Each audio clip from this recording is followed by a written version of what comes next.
समझ में आ गया। जब सामने बैठ के सुनोगे तो सत्संग बच्चों का असर प्रभाव तुम्हारे मन बुद्धि चित्त पे पड़ेगा, तब ये मन अपने गुनाहों को कबूल करेगा। मैंने कितना अच्छा किया, कितना बुरा किया, कितना पाप किया, कितना पुण्य किया, कितना सुख किया, कितना सुख किया। वैसे शैतान मन किसी से मारने वाला नहीं है। इसने बड़े बड़े ऋषि मुनियों को, योगियों को, महर्षियों को, ब्रह्मचारियों को धराशायी कर दिया। ऐसा ये शैतान मन हमारे सबके मनुष्य मंदिर में रह रहा। न हमने आपने आज तक इसको निकाल पाया है, न इस पर कंट्रोल नियंत्रण कर पाया। ये मन बराबर मनमानी किया करता है।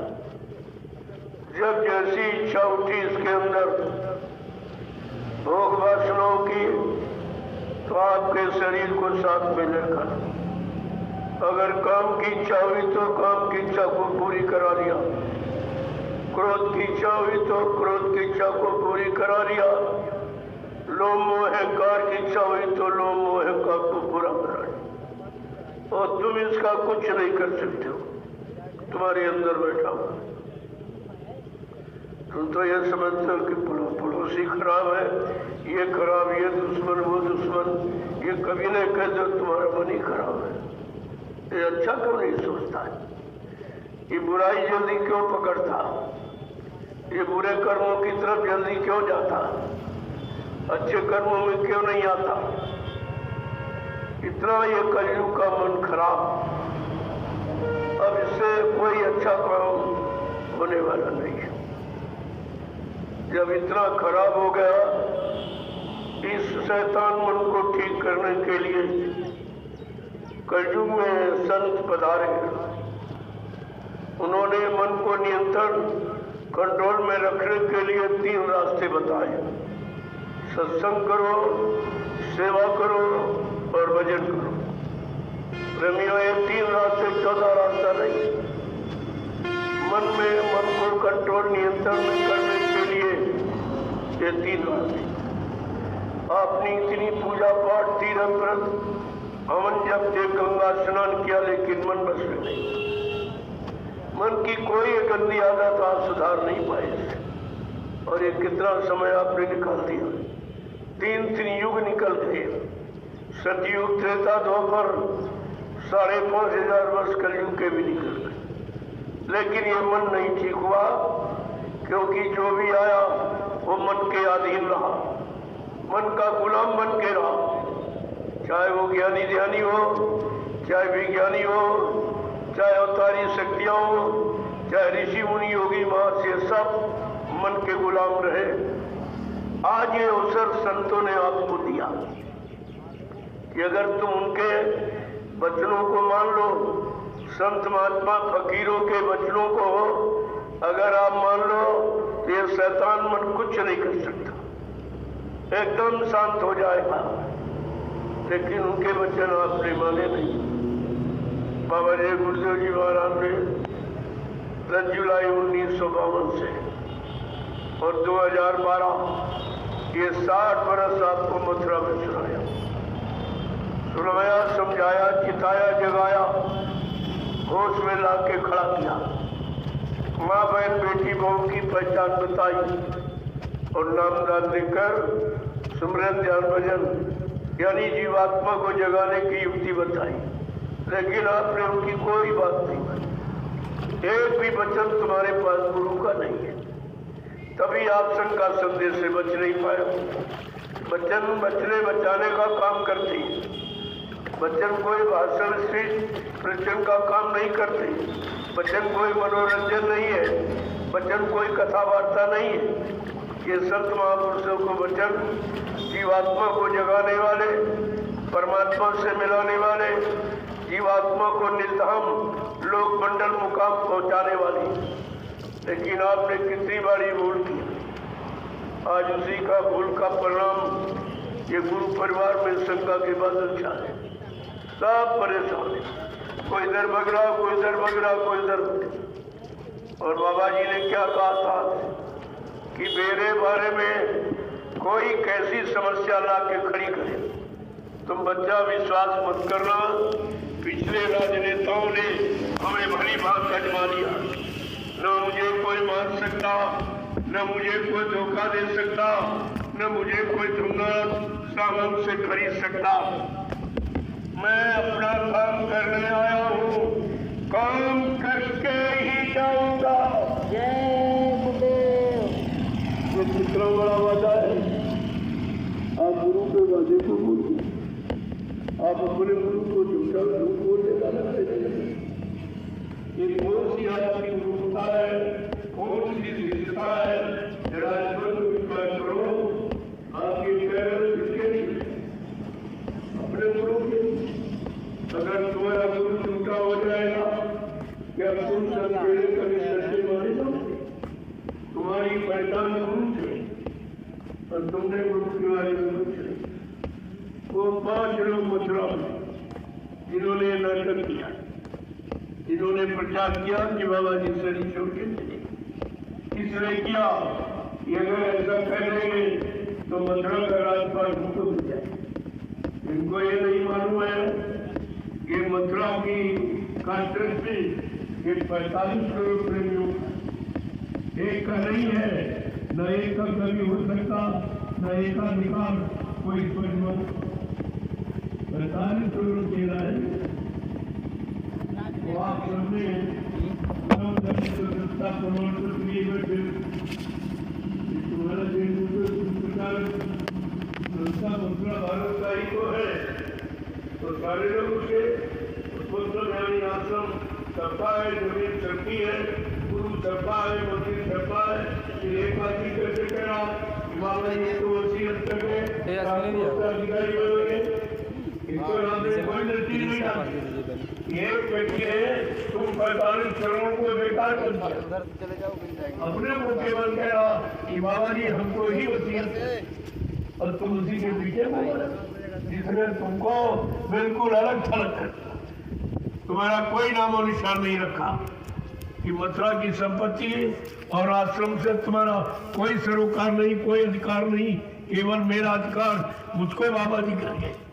ये तुमको सोचना चाहिए था, तुमने अपनी बुद्धि से काम नहीं लिया कि जब बाबा जी कोई आदेश देते, चाहे छोटा बड़ा, अपना राष्ट्रीय मंच मथुरा राष्ट्रीय कार्यक्रम में देते थे। तो मैं आपसे पूछने आया हूँ, क्या मथुरा में हिंदुस्तान के किसी प्रेमी ने क्या बाबा जी के मुख से राष्ट्रीय मंच मथुरा में सुना है कि मैंने इसको वसीयत कर दिया या उत्तराधिकारी बना दिया या उसको नाम पावर दे दिया? ये सच बोलिए आप, बाल बच्चेदार हो, आपको सच बोलना चाहिए। सच्चाई अगर छिपाओगे तो संत के द्रोही बन जाओगे। ये किसी ने कहा, तो मैं आपसे ये पूछने आया हूँ कि आप लोग मथुरा जाते थे, गुरु का दर्शन करने जाते कि चेलों का? गुरु का। जोर से बोलो, गुरु का। आप लोग मथुरा जाते थे गुरु का दर्शन करने कि चेलों का दर्शन करने? गुरु का।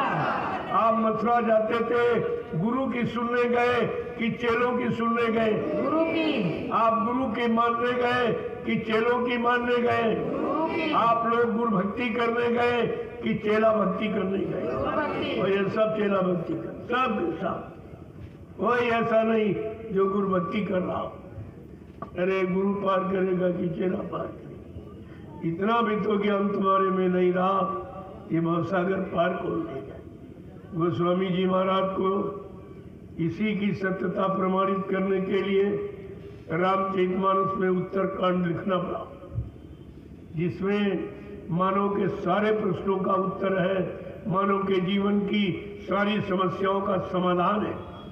वो उत्तरकांड में क्या कहा कि गुरु बिन भाव निधि तरह न कोई, और जो भी राची कि शंकर स्वयं होई।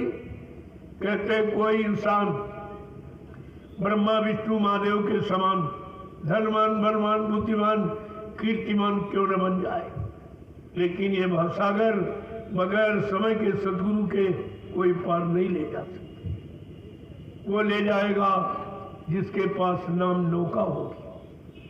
अगर नाम नौका नहीं तभी नहीं ले जाएगा। इसीलिए कलयुग में हजारों संत आए, लेकिन ये वादा किसी ने नहीं किया। नामदान तो सबने दिया। कबीर साहब से लेकर हजारों संत आए और सबने नामदान दिया, लेकिन नामदान देकर ये नहीं कहा जो बाबा जय गुरुदेव जी महाराज ने कहा।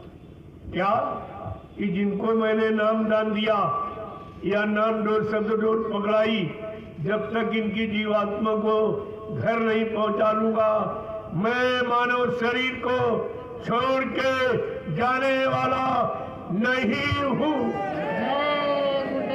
प्रेमियों, ये वादा किसी का नहीं, फिर भी आप नहीं समझ पाए। जब तुम अपने गुरु को नहीं पहचान पाए तो तुम किसको पहचानोगे? और तो तुमने किसी को देखा ही नहीं, न ब्रह्मा को देखा, न विष्णु को, न शंकर को देखा, न रामकृष्ण को देखा, न देवी देवताओं को देखा। तो गुरु को तो आपने देखा, गुरु को आपने सुना, और गुरु का अनुभव भी आपका गुरु ने कराया अपना। जब तुम नहीं समझ पाए और जब भूल गए और तब नहीं पहचान पाए, तो जिनको आपने देखा नहीं उनको क्या पहचानो? उनके बारे में तो आपको जानते ही नहीं। ये देवी देवता थे कि नहीं थे, रामकृष्ण थे कि नहीं थे, तुमने तो देखा ही नहीं। या बिना देखे विश्वास करते हो? अरे संसार में जब किसी को देखते हो तभी उससे प्रेम होता है, तभी उससे विश्वास होता, तभी आप उसकी बात मानते हो। तुमने तो किसी को नहीं देखा, न ब्रह्मा को, न विष्णु को, न शंकर को, न रामकृष्ण को, न देवी देवताओं को। ऐसे मुसलमानों ने किसी को नहीं देखा, किसी को नहीं देखा, न अल्लाह को, न ताला को, न खुदा को, न रहमान को, इन्होंने किसी को नहीं देखा। और जो दिखाने वाले पीर पैगम्बर औलिया मुर्शिद कामिल फरकी, और उनकी बात इन्होंने मानी नहीं। जो परमात्मा से मिलाने वाले संत महापुरुष, तुमने उनकी बात नहीं मानी, तो ये तो काम तुम्हारा कभी नहीं हो पाएगा। आपने कितना बड़ा अपना नुकसान किया, और अब भी तुम्हारी समझ में नहीं आ, आप ही भागते चले जा रहे हो। मैं इधर बुला रहा हूं, तुम उधर भाग रहे हो। ये दूरी जो बढ़ा रहे हो, क्या भविष्य में कभी वापिस आ सकोगे? तुम तो भविष्य में ये भी कहने के हकदार नहीं रहे कि हम बाबा जय गुरुदेव जी महाराज के शिष्य हैं। शिष्य बनने का भी अधिकार तुमने खो दिया, क्योंकि शिष्य का कर्तव्य नहीं होता जो तुम कह रहे हो कि बाबा जी मर के चले गए। अपने गुरु को इतना बुरा शब्द प्रयोग करते हो। मर जाना किसके लिए प्रयोग किया जाता? अपने दुश्मन के। तेरा भाई मर जाए, तेरा बाप मर जाए, तेरा बेटा मर जाए, तेरा पति मर जाए, ये शब्द दुश्मन के लिए प्रयोग करते, और तुम सबने प्रयोग किया और अब भी प्रयोग कर रहे हो।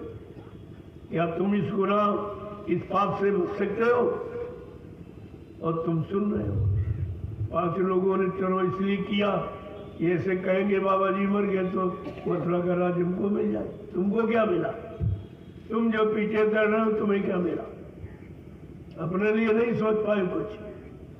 हमारी पढ़ाई लिखाई और ये सत्संग में आना जाना और मथुरा में ये सब सेवा देना करना, ही मतलब क्यों नहीं निकला?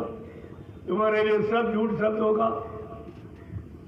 तो एक एक वचन को बड़ी सावधानी से सुनो। मैं अभी पूछने आया हूँ बात, पूछने आया हूँ बात कि आपने क्या क्या सुना।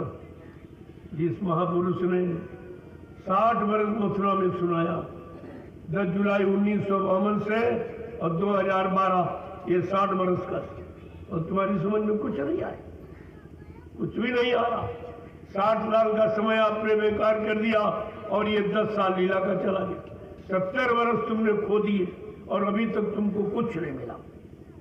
गुरु के बारे में ये कोई जानकारी नहीं, तो तुम पाओगे क्या? कैसे आपको मिलेगा? तो मैं आपसे पूछने आया हूं कि आप लोगों ने नामदान गुरु महाराज से लिया या किसी चेले से लिया है? गुरु महाराज से। जोर से बोलिए, गुरु महाराज से। सच्चाई को मत छिपाइए। प्रेमियों, आप लोगों ने नामदान गुरु महाराज से लिया या किसी चेले से लिया? गुरु महाराज से। आपका हाथ गुरु महाराज ने पकड़ा या किसी चेले ने पकड़ा है? गुरु महाराज ने। आपकी जीवात्मा को जगाने का, परमात्मा से मिलाने का, जीवात्मा को निधाम पहुंचाने का वादा ये गुरु महाराज ने किया या किसी चेले ने किया? गुरु महाराज ने। फिर आप क्या कहोगे? तो बड़ा अफसोस होता कि जा कहाँ से नामदान गुरु से लिया, चेला गुरु के बने, हाथ गुरु ने पकड़ा, पार जाने का, ले जाने का वादा गुरु का, और जा रहे हो चेलों के पास, क्या मिलेगा? उन चेलों के पास जा रहे हो जिन्होंने गुरु को नहीं बख्शा, गुरु को मौत के घाट उतार दिया।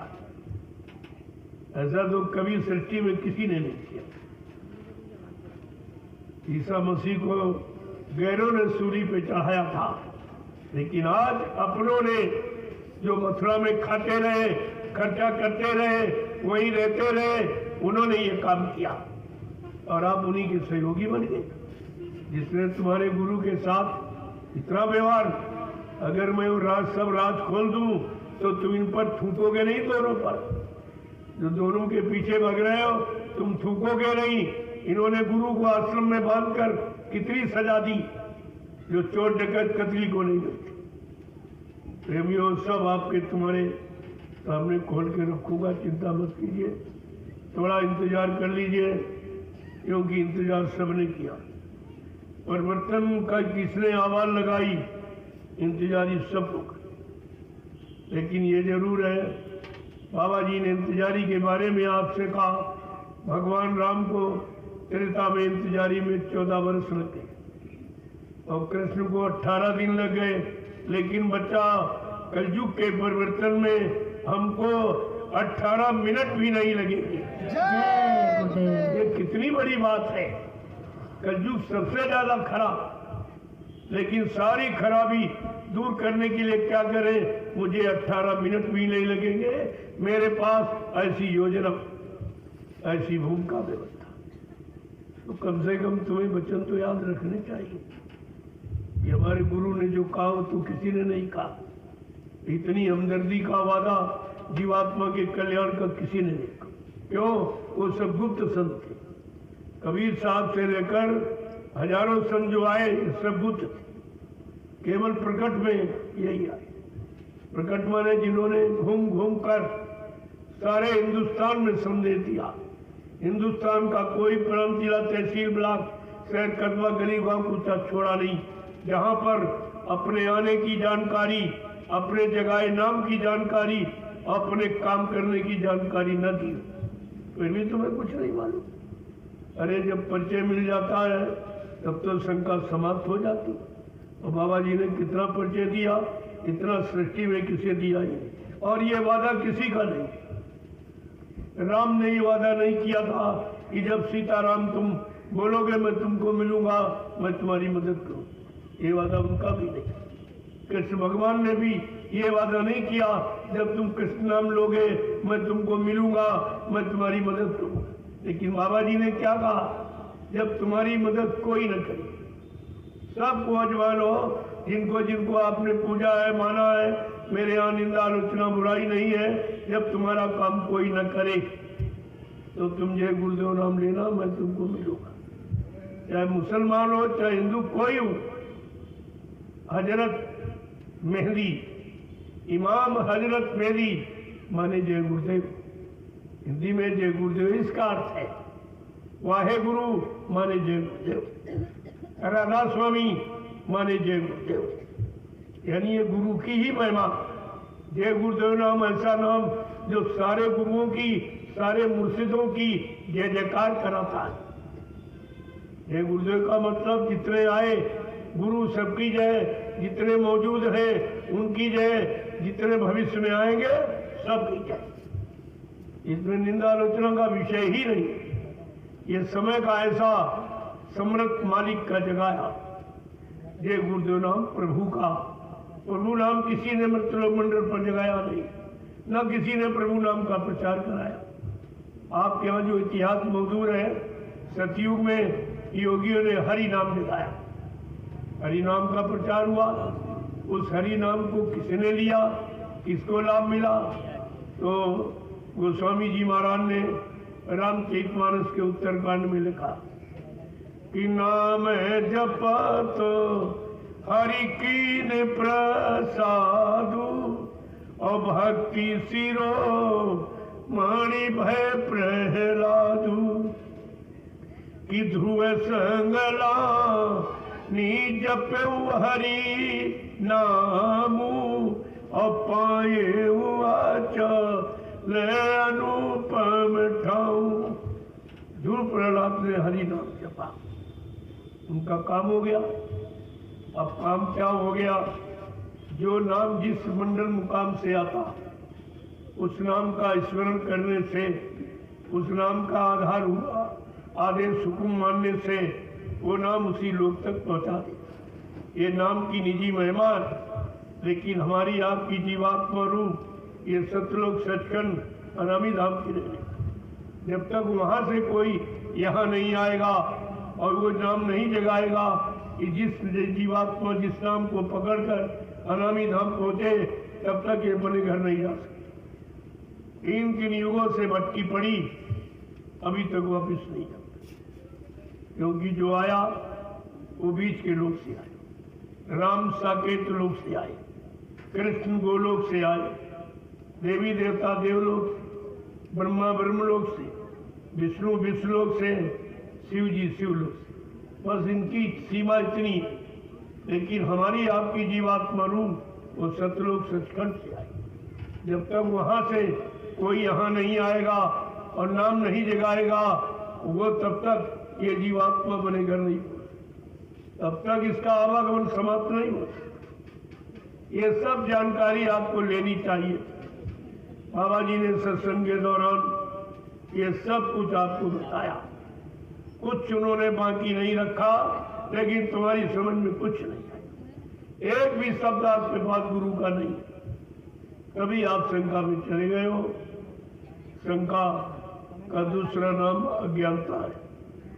अज्ञानता वही शंका बन जाती। जहाँ ज्ञान समाप्त हो जाएगा, शून्य हो जाएगा, वहाँ शंका ही रह जाएगी।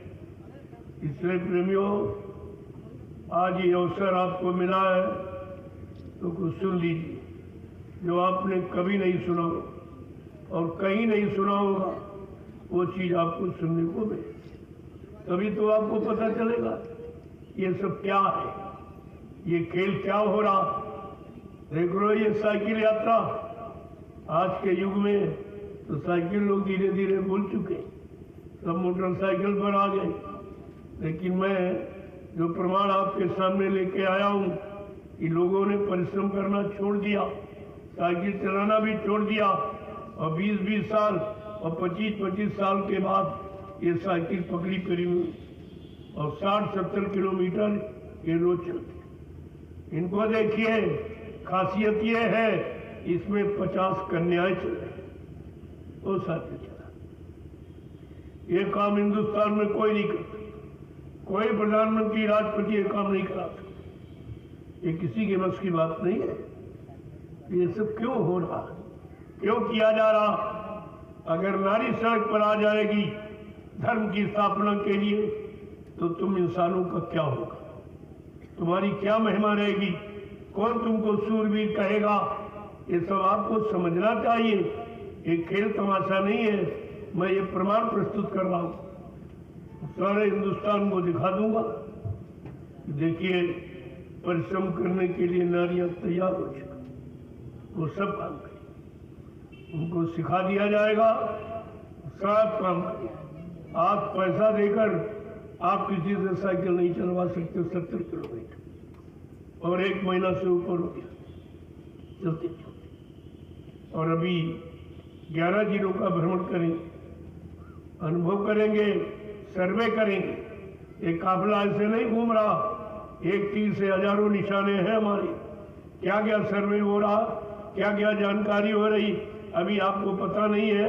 जब पूरा हो जाएगा अब आपको बताऊंगा मैंने क्या क्या जानकारी की कि देश में कोई काम नहीं हुआ, सब काम छूटा पड़ा। ये राजनीति के लोग कह रहे हैं मैंने ये किया वो किया वो किया, मैं ये कहता तुमने कुछ नहीं किया, कुछ भी नहीं किया।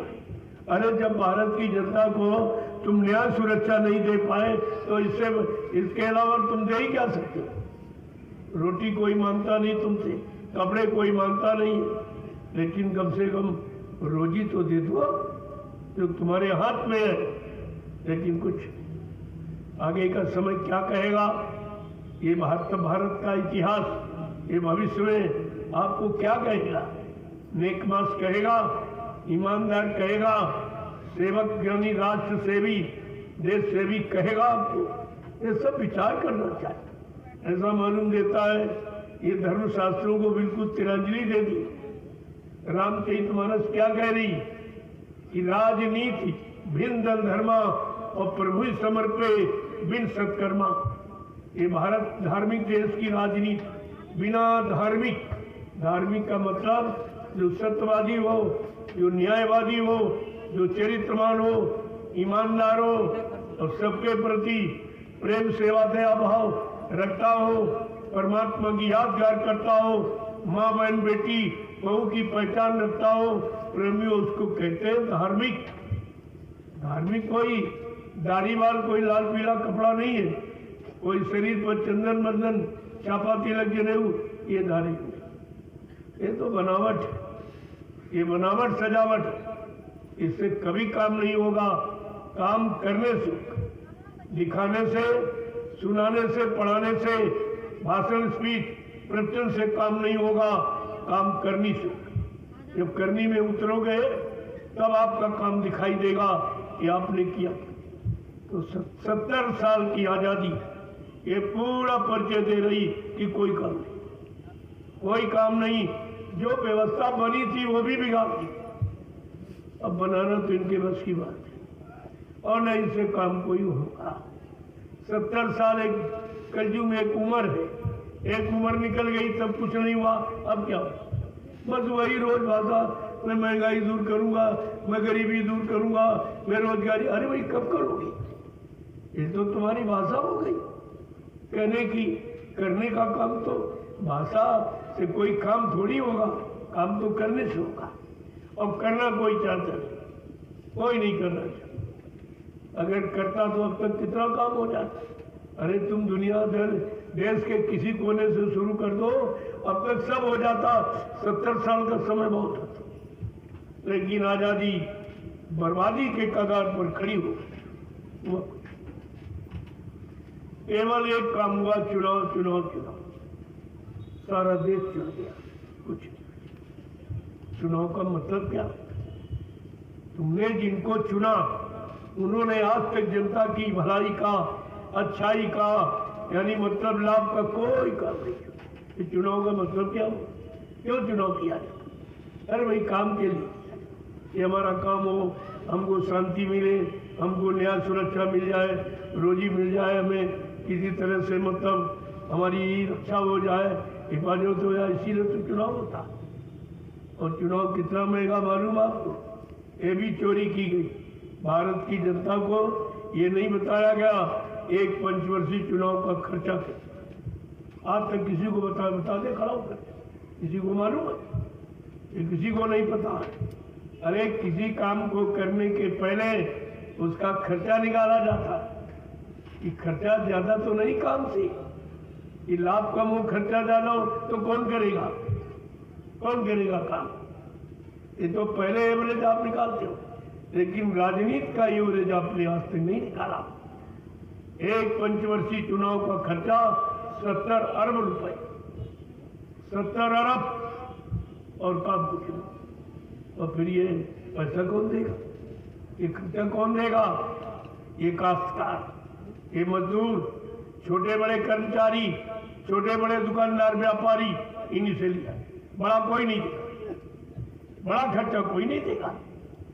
फिर तुम्हीं से वसूला जाएगा, महंगाई बढ़ा के, टैक्स लगा के, जीएसटी लगा के। इसलिए प्रेमियों, जब तक चुनाव नहीं बंद होगा महंगाई कोई नहीं हटा सकता, महंगाई कोई कम कर ही नहीं सकता, बेरोजगारी कोई दूर कर ही नहीं सकता, ये टैक्स कोई हटा ही नहीं सकता और जीएसटी कोई कम नहीं कर सकता। इनकी उम्मीद मत करिए। गोस्वामी जी महाराज ने रामचरितमानस में पहले ये संतों को सब मालूम, भूत वर्तमान को जानने वाले, उन्होंने पहले लिख दिया, इस भारत देश में बहुमत कीमत बाल मत बिन नरेश का राज और सुख संपदा को कहे जान बचे बर्बाद। का भारत देश में एक समय आएगा लोगों को बहुमत मिलेगा। आपने देखा बहुमत मिला, काफी भारत देश में स्त्री का राज होगा, यानी मर्द कोई ऐसा नहीं रहेगा तो स्त्री का राज, वो भी आपके सामने हो गया और कुछ नहीं कर पाए। इसके बाद कहा एक लड़के का राज होगा, वो भी हो गया, समझ आप कुछ नहीं पाए। और इसके बाद कहा बिन नरेश का राज, कोई राजा ही नहीं होगा। आज वही समय प्रेमियों, कोई राजा नहीं। राजा का मतलब प्रजातंत्र में प्रजा को पुत्रवत पाले वो राजा, अपनी प्रजा को खिला के खाए, सुला के सोए, पैरा के पैरे, उसको कहते हैं राजा। ये राजा का कर्तव्य है। लेकिन आज तो ऐसा कोई नहीं दिखाई दे रहा, सबको अपनी कुर्सी अपना अधिकार। ये पुलिस कर्मचारी अधिकारी बैठे, केवल मैंने हिंदुस्तान में इनके लिए आवाज उठाई थी। ये पुलिस कर्मचारी अधिकारी 24 घंटे ऑफिस से नौकरी कराते हो और 8 घंटे का वेतन देते हो, ये कौन सा कानून है? किसी के कान में जू नहीं देगा। मैंने इनके लिए यानी इतना प्रयास किया और हिंदुस्तान में कोई नहीं करे कि भाई 24 घंटे काम लेते हो और 8 घंटे का वेतन देते हो, ये कौन सा कानून? यहाँ अगर मजदूर किसी फैक्ट्री में ओवर ड्यूटी करता है तो डबल तनख्वाह पाता है, लेकिन इनको कुछ त्योहार में कोई छुट्टी नहीं। अरे कई विदेश में लोग हैं, त्योहार में बाल बच्चों से मिलने वो भी आते, लेकिन इनको वो भी अधिकार नहीं। इनके सारे अधिकार छीन गए।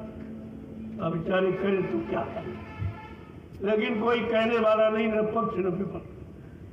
केवल मैं कहता हूँ, कोई नहीं आवाज सुनता नहीं, क्योंकि जानते अगर सुनूंगा तो इनको देना पड़ेगा।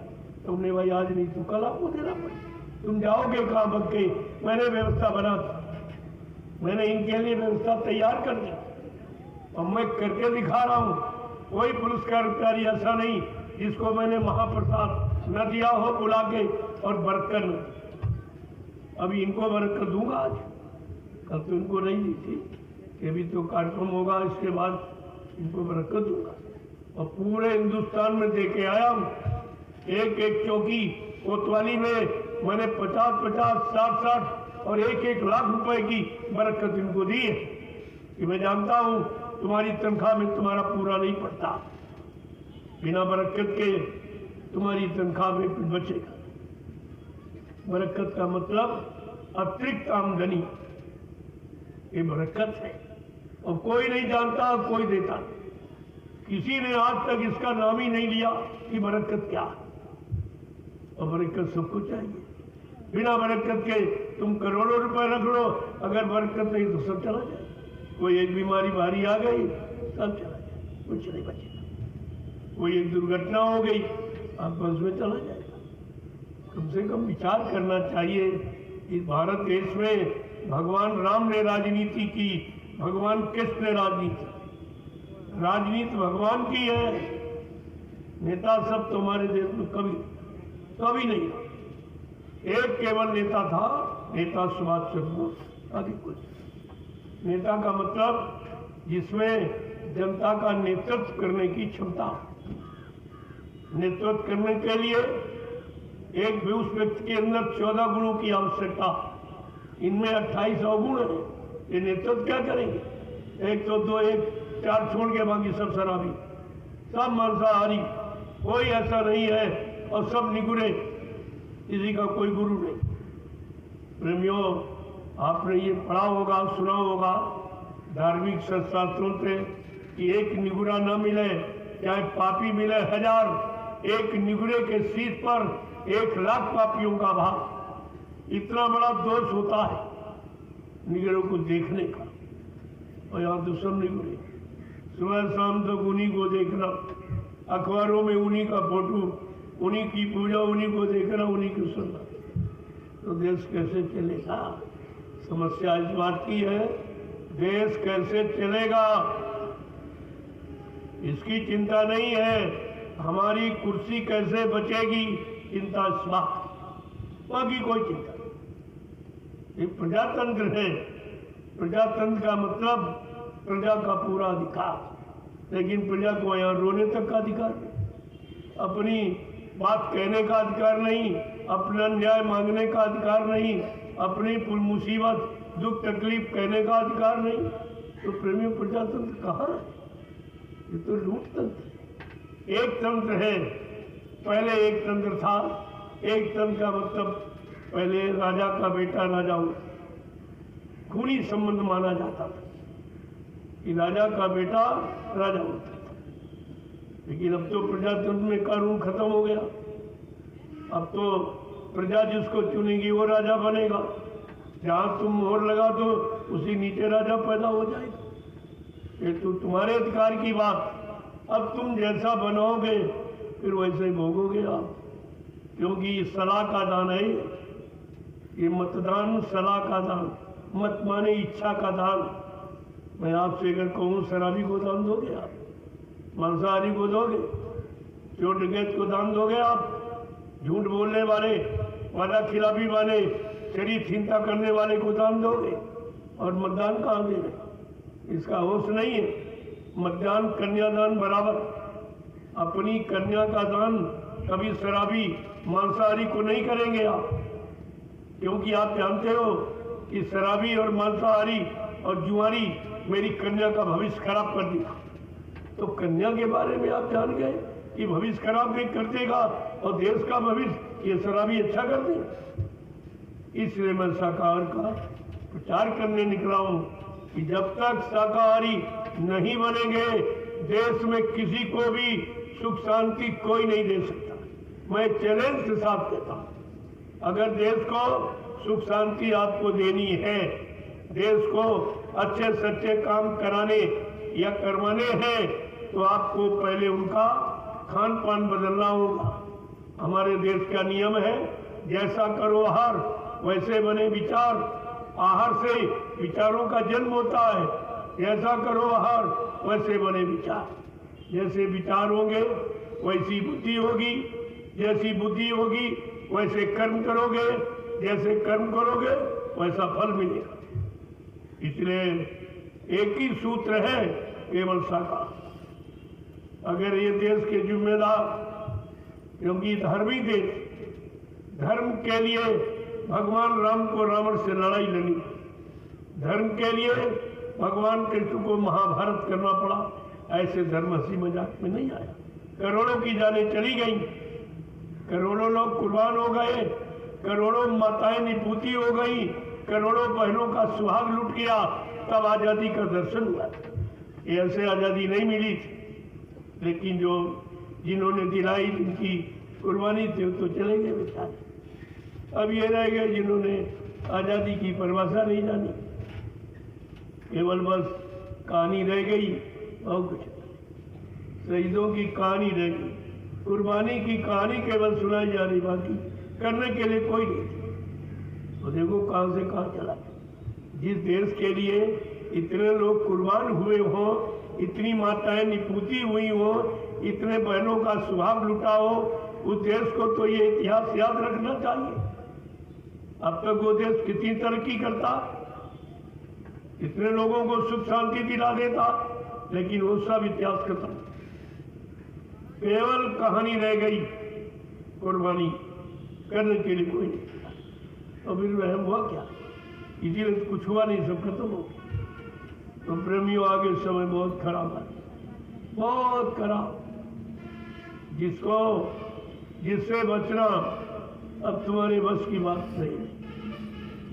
महात्मा भी आपके लिए प्रयास कर रहे कि आप बच जाओ उस भारी मुसीबत से, आपका, आपकी आल औलाद का, बच्चों का, सामान का सब बचाव हो जाए। क्यों? परमार्थ के कारण साधु धरा शरीर, जो परमार्थ समाज देश राष्ट्र समाज हित आया वो कभी आपका नुकसान नहीं किया। साधु से हो न कारज हानि, साधु संत महात्मा फकीरों से कभी काम की हानि नहीं। लेकिन जब उनकी बातें नहीं सुनोगे, बातें नहीं मानोगे, ये लोग अपनी तौहीनी समझते हैं। अगर महात्माओं से सलाह लेंगे और काम हो जाएगा तो हमारी तौहीनी हो जाएगी। ये इतने आदमी, अभी एक छोटी सी बीमारी आई कोरोना नाम की, करोड़ों विश्व से चले, करोड़ों चले गए, इसकी चिंता है किसी को? अरे इतने मर गए, चले गए, इतनी मुसीबत आपत्ति आई, तुम्हारे दरवाजे कोई आया? जिनको आपने चंदा नोट वोट दिया, महंगाई आपने झेली, और मतलब यानी टैक्स आपने दिए, जीएसटी आपने दी, लेकिन तुम्हारे दरवाजे कोई तुम्हारा दुख पूछने आया? ना कोई नेता आया। और जिनको रोजी यानी धोती रोटी लंगोटी दान दक्षिणा रुपया पैसा ये सब देते हो, कोई महात्मा आया? आज हिंदुस्तान में 1 करोड़ लोग, लाल पीले कपड़े पहनने वाला 1 करोड़, उस देश की हालत क्या? इतने धर्म के रखवाले और धर्म समाप्त, धर्म की जगह धर्म बढ़ गया, पुण्य की जगह पाप बढ़ गया, सत्य की जगह झूठ बढ़ गया, दानवता की जगह यानी मानवता की जगह दानवता बढ़ गई। ये सब उल्टा क्यों हो रहा? आप पूजा कर रहे हो, आप परेशान हो रहे हो। पूजा का मतलब क्या? जितनी पूजा की, इतना तीर्थ व्रत हवन जप या गंगा स्नान ये सब आपने किया और श्रम समय पूंजी आपने खर्च की, लेकिन काम तो आपका कुछ नहीं हुआ। बीमारी बढ़ गई, दुख तकलीफ बढ़ गए, लड़ाई झगड़े बढ़ गए, मार काट हिंसा बढ़ गई, ये सब आप बढ़ रहा। टैक्स बढ़ गए, महंगाई बढ़ गई, बेरोजगारी बढ़ गई, तो ये तो बढ़ाने के लिए आपने पूजा पाठ की। ये कम करने के लिए, सुख शांति पाने के लिए पूजा पाठ की जाती है कि अशांति पाने के लिए, दुख तकलीफ पाने के लिए? लेकिन आपने तो कोई विचार किया नहीं। किसी भी मंदिर मस्जिद गिरजाघर गुरुद्वारों से कोई आवाज नहीं निकली। ये सुख शांति कैसे मिलेगी? क्या शाकाहार का संदेश किसी ने दिया? कोई मंदिर मस्जिद गिरजाघर गुरुद्वारों से आवाज निकली? या कोई नेता या कोई मंत्री या मतलब कोई यानी धार्मिक महात्मा किसी ने ऐसा कहा आपसे? ये परेशानी का कारण क्या है? परेशानी का कारण तुम्हारा गंदा खान पान। बीमारी 2 तरीकों से आती, गंदे खान पान से और गंदे कर्मों से, और दोनों हो रहे हैं। जब गंदा खान पान करोगे तो बुद्धि खराब हो जाएगी, बुद्धि खराब हो जाएगी तो आपकी सोच खराब हो जाएगी, आपके विचार खराब हो जाएंगे।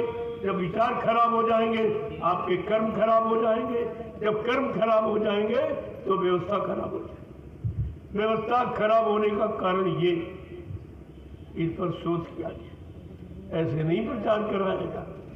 ये सारे मुसीबत दुख तकलीफ लड़ाई झगड़े बीमारियों की जड़ है अशुद्ध आहार।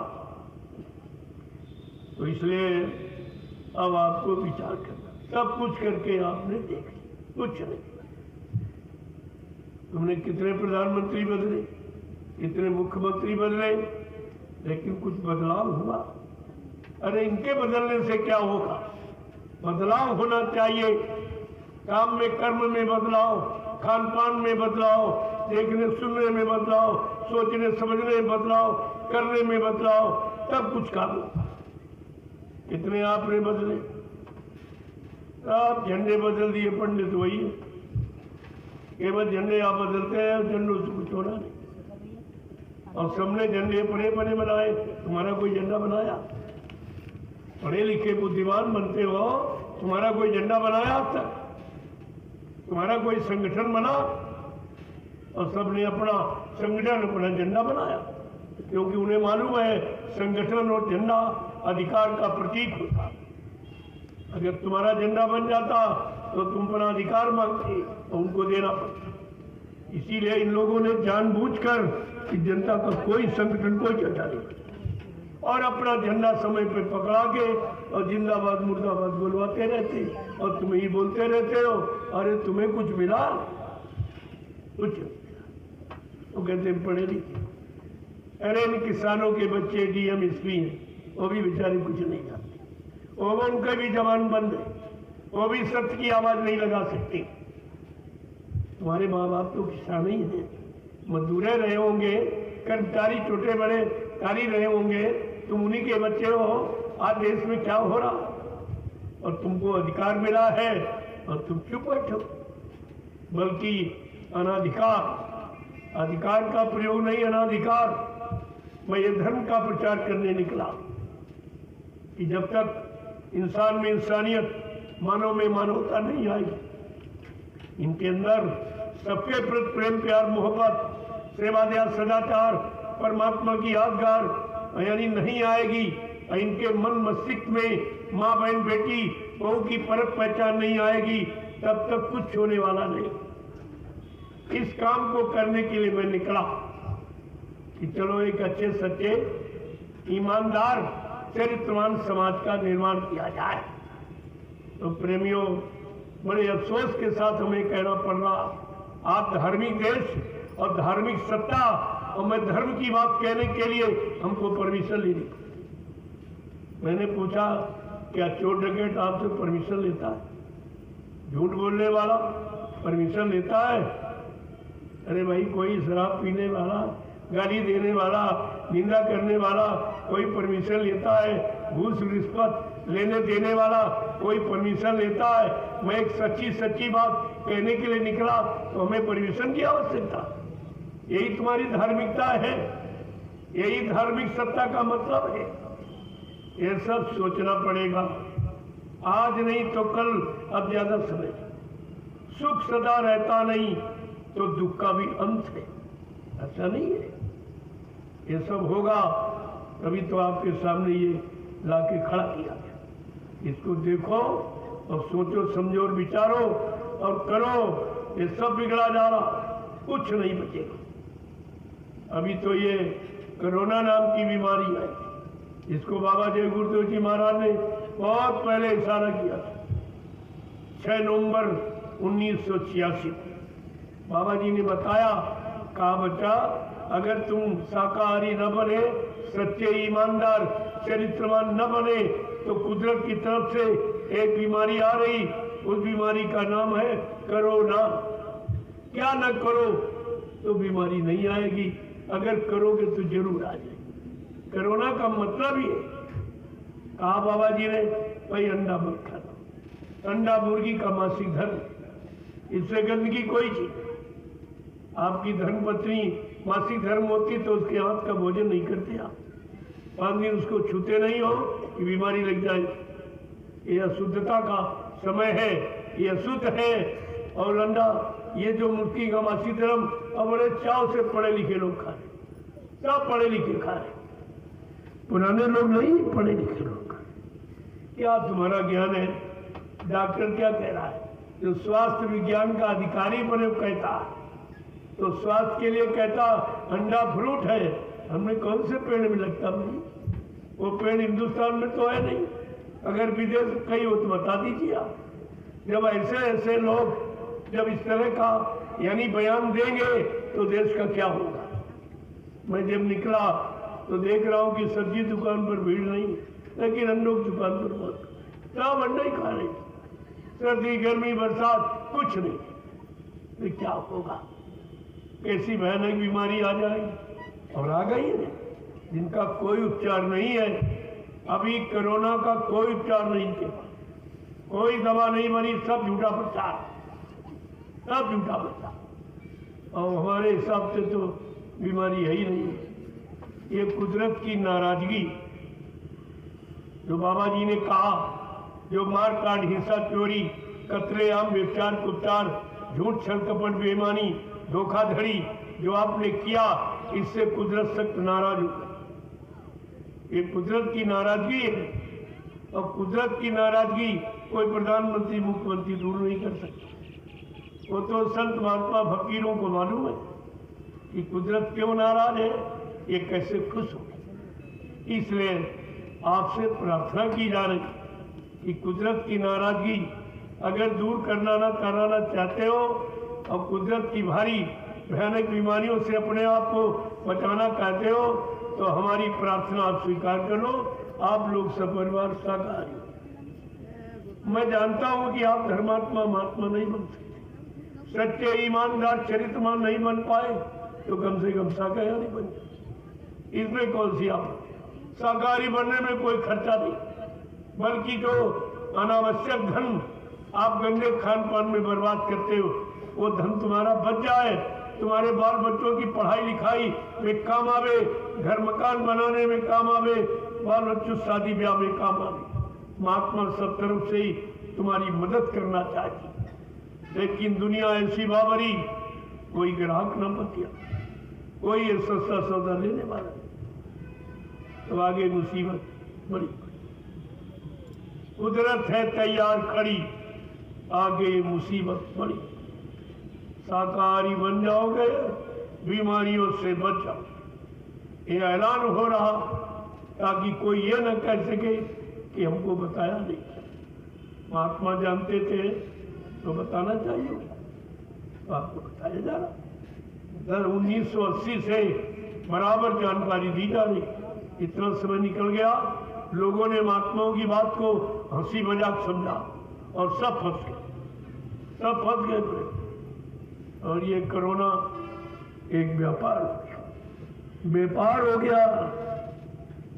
इतना भय पैदा कर दिया गया कि पत्नी पति को घर में रखना नहीं चाहती। अगर कह दिया इसको कोरोना, कहते उसको निकाल बाहर करो, रिश्ता कर दो। जब उसको हॉस्पिटल ले जाया गया तो देखने नहीं जाती, मर गया तो लाश लेने नहीं जाती। इतना भय पैदा कर दिया गया और इसमें प्रेमियों व्यापार हो गया। किडनी निकाल ली और गुर्दा निकाल लिया, कीमती पुर्जे सब निकाल के बेच, ये व्यापार। तो कुछ लोगों ने हट करके जब देखा, जबरदस्ती लाश को छीन लिया और कपड़ा जो उन्होंने पैक किया था उसको फाड़ के देखा तो कुछ पुर्जे था। ये व्यापार जनता के साथ, ये राजा का कर्तव्य है प्रजा के साथ। अरे कम से कम कुछ तो आपको विचार करना चाहिए। हमारे यहाँ राजनीति शास्त्र पढ़ाया जाता, क्या राजनीति शास्त्र यही कह रही है? इस तरह के काम, प्रजा के साथ इतना दुर्व्यवहार, प्रजा के साथ इतना बड़ा धोखा, इतना झूठ, ये सब क्या है? तब लिखा गोस्वामी जी महाराज रामचरितमानस में, जासु राज प्री प्रजा दुखारी, स्वर न पवस नरक अधिकारी। जिसके राज में अगर प्रजा दुखी तो राजा नरक में जाएगा। क्या ये लोग ये नहीं पढ़ते?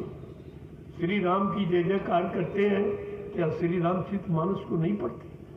नहीं देखते क्या कह रही, क्या समझा रही, क्या इशारा कर रही, क्या सीख रही? लेकिन नहीं, कुछ कोई नहीं देखता। प्रेमियों क्या होगा? समस्या इस बात की क्या होगा? कितनी गंभीर स्थिति, एक कोरोना बीमारी आई, कितनी गंभीर स्थिति बना के छोड़ दी। अब तो उससे बड़ी बीमारी आ रही, क्योंकि अभी खान पान पर कोई नियंत्रण नहीं। जिसके द्वारा बीमारी आई थी उस पर कोई नियंत्रण नहीं और सरकार ने खुले छूट कर दी, लाइसेंस बना दिया, परमिट, क्या जितने क्यों मारो काटो तुम्हारे पास लाइसेंस। ये क्या है? ये क्या है? ये है विनाश काले विपरीत बुद्धि। जब जिनका विनाश होने को होता है उनकी बुद्धि विपरीत दिशा में ही काम करती है। पाप का घड़ा, स्वार्थ लोभ लालच का घड़ा जब भर जाता है तो प्रेमियों फूटता जरूर है। और उस घड़े फूटने का की स्थिति क्या होती? जब जैसी हो सभ्यता तब तैसी मति होए और काल रेख की लेख को मेट सके नहीं कोई। प्रेमियों से कौन बैठेगा? संत महात्मा फकीर अपनी पूरी फर्ज अदायगी कर रहे, लेकिन कोई सुनवाना, क्योंकि इनकी समझ में क्यों नहीं आ रहा? इनका पाप का घड़ा भर गया, वो फूटेगा।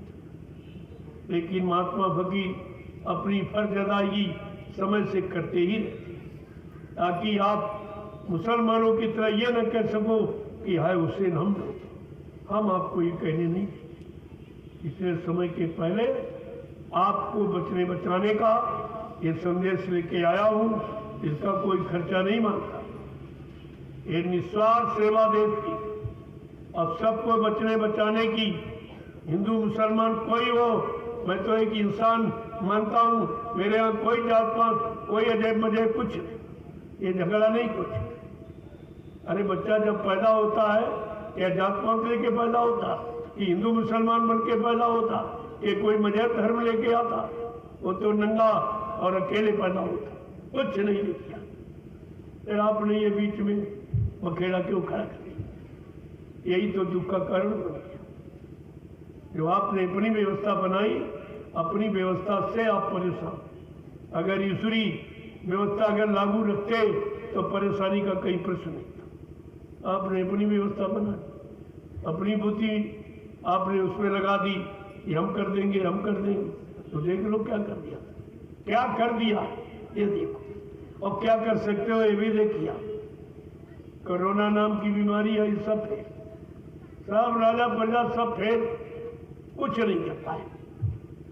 और व्यापार आज भी है। एक 4 इंच का कपड़ा मुंह पे लगाओ, ये क्या है? ये क्या है? क्या ये कोरोना की दवा है? अरे कोरोना की दवा है ये। अगर ये दवा है तो वैक्सीन इंजेक्शन ये क्यों लगाया जाए? सबको कपड़े बनवा दो मुंह पर, सब ठीक हो जाए, कोरोना खत्म। और एक बीमारी पैदा हो जाएगी इससे। जब मुंह और नाक बंद कर लोगे तो स्वच्छ वायु और स्वच्छ ऑक्सीजन आपको नहीं मिलेगी, लिहाजा आपके फेफड़े कमजोर हो जाएंगे। एक बीमारी पैदा करने का और इंतजाम है, जिससे डॉक्टरों को एक व्यापार मिल जाए। उस व्यापार में इनकी परसेंटेज तय होता है, इतने मरीज बनाओ, इतना परसेंट तुम्हारा, इतना हमारा। ये देखिए, राजा सेवा करता कि व्यापार करता? प्रजा से प्यार करता, सच्चा व्यवहार करता कि व्यापार कर रहा? इस पर आपको दृष्टि डालनी चाहिए। तुम्हारी पढ़ाई लिखाई का मतलब क्या है, ये सब सोचना चाहिए, और नहीं तो आगे सोचना पड़ेगा। लेकिन फिर पछताए होत का, जब चिड़िया चुन गई के सारा वक्त समय निकल गया, सारा सामान नष्ट हो गया, परिवार नष्ट हो गया, फिर आप सोचे जागे, तो जागने सोचने का मतलब क्या होगा? इसलिए समय के पहले जो चेतता है, जागता है, अपना काम बना लेता, वो समय का बुद्धिमान व्यक्ति कहलाता, उसे बुद्धिमान कहते। ये जानकारी सब आपको रखनी चाहिए, लेकिन आपने कुछ नहीं, कुछ भी नहीं। अभी कोरोना काल में आपने देखा कि पहले तो नोटबंदी शुरू की, क्या नोटबंदी हुई? सही बात है, क्या नोट बंद हुआ कि नोट के बदले नोट मिला? वो भी घटिया, लंबाई चौड़ाई कम, कागज 3rd क्लास का, नोट बंद। और मान लिया आपने, अरे नोट के बदले अगर धातु कोई चला दी जाती तो मान लेते नोट बंद। ये सब नाटक है, सब नाटक जनता के साथ। देखा गया कि देखिए हम जो करेंगे, कोई इस पर विचार करेगा कि नहीं, कोई सोच पाए, किसी के पास बुद्धि विवेक ज्ञान है कि नहीं है? तो उसने देखा कोई बुद्धि, कोई पक्ष विपक्ष कुछ नहीं बोला, ना कोई नेता, ना कोई महात्मा, किसी ने कुछ नहीं कहा। उसने जाना मैं सफल हो गया, और से उसने बंदी की योजना चला दी। बंदी की योजना, इसके बाद आपको तुम्हारे घर में 3 महीने के लिए बंदी बना दिया, बंद हो गया। क्या ये दवा थी? क्या इससे कोरोना का क्या समझ कि घर में इंसान को बंद कर, इंसान का व्यापार बंद कर दो, दुकान बंद कर दो, मार्केट बंद को खाएगा क्या ये मजदूर वर्ग कैसे जिएगा जो रोज कमाता रोज खाता? लेकिन कोई सुनने वाला नहीं है, कोई पक्ष विपक्ष एकदम मौन, किसी ने कुछ नहीं कहा, और तुमने भी नहीं कहा। कोई हमने कौन सा गुनाह किया? हमने राजनीति का, धर्मनीति का, समाज नीति का, या समाज का, या देश का, राष्ट्र का मैंने कोई नुकसान किया तो हमको इस तरह से सजा क्यों दी जानी?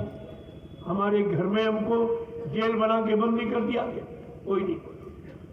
जब उसने देखा कोई बोल ही नहीं रहा, हमारा काम अच्छा, सबको अच्छा लग रहा, तो फट से उसने तुम्हारा व्यापार बंद, तुम्हारी दुकान बंद, तुम्हारा मार्केट बंद। फिर भी नहीं कोई बोला, कि खाएंगे क्या।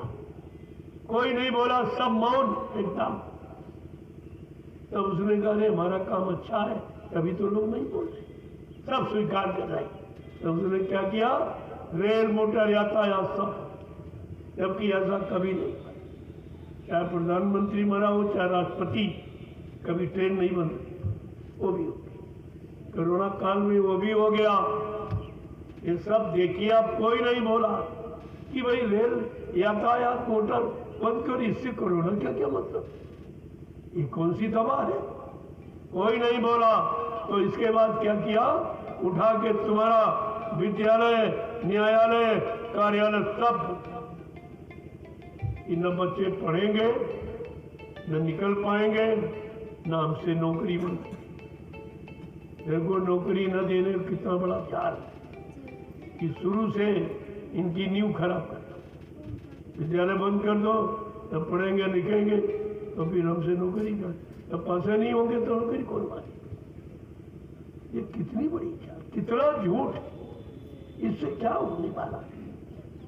इनको भगवान का भी डर नहीं, ये उन्हें क्या करते। अपनी प्रजा के साथ, जिस प्रजा से रोटी कपड़े और खर्चा सब ले रहे और उसी को धोखा दे रहे, ये परमात्मा को भी नहीं करते। आखिरकार एक दिन तो आपको जाना ही पड़ेगा, परमानेंट तो आप नहीं रह सकते। एक दिन आपको ये सब छोड़ के यहाँ से चलना पड़ेगा। जब सब छोड़ोगे तो तुम्हारे पास बचेगा क्या, यही बचेगा जो बुरा और जो पाप और जो झूठ छल कपट करते हुए, यही बचेगा और कुछ नहीं। फिर इसका खमेजा भोगना पड़ेगा। लेकिन ये इनकी समझ के बाहर बात, वो आप पाप पुण्य कुछ नहीं समझते, कोई पाप नहीं, जो कर लो सब पुण्य। तो तब यानी पाप पुण्य की परिभाषा खत्म। इनके दिल दिमाग में पाप पुण्य कुछ, भला बुरा कुछ नहीं, अच्छा बुरा कुछ, सत्य झूठ कुछ भी नहीं। तो फिर होगा क्या। ऐसे राजा राजी कहा बिन नरेश का राज, फिर क्या होगा, सुख संपदा को कहे जान बचे बड़वाल। सुख शांति तो आप छोड़ दो, तुम्हारी जान बच जाए, यही पूछ, यही तुम्हारे लिए। ये लिखा नहीं गलत है, ये संतों का लेख है। संत वचन पलटत नहीं परत जाग ब्रह्मांड। चाहे ब्रह्म अपनी ब्रह्मांड की रचना में तब्दीली बदलाव क्यों न कर दे, लेकिन संत जो कहेंगे वो सब सिद्ध कर दे। आप तुम्हारे सामने नजरअंदाज आ जाएगा। ये फकीरों का कलाम कभी झूठा नहीं होता, लेकिन न मुसलमान फकीरों का कलाम जानता है, न महात्माओं की संतों की बात हिंदू जानता। सब अपनी अपनी मस्ती पड़े, सब अपने अपने जवान के स्वाद में सबको तिलांजलि दी। फकीरों को परमात्माओं का बिल्कुल अलग कर दिया। तो अब रोने का समय आ गया। मोहम्मद साहब ने क्या कहा था, अरे मुसलमानों, अगर तुमने पीर पैगंबर औलिया मुर्शिद कामिल फकीर साधु संत महात्माओं की बात को न माना, न विश्वास किया, तो कयामत आ जाएगी। मुसलमान आपस में लड़ेंगे, अपनी हानि आप करेंगे। जब गंदा खान पान करोगे, बुद्धि खराब हो जाएगी, तो लड़ भिड़ जाओगे आपस, अपना नुकसान कर बैठोगे।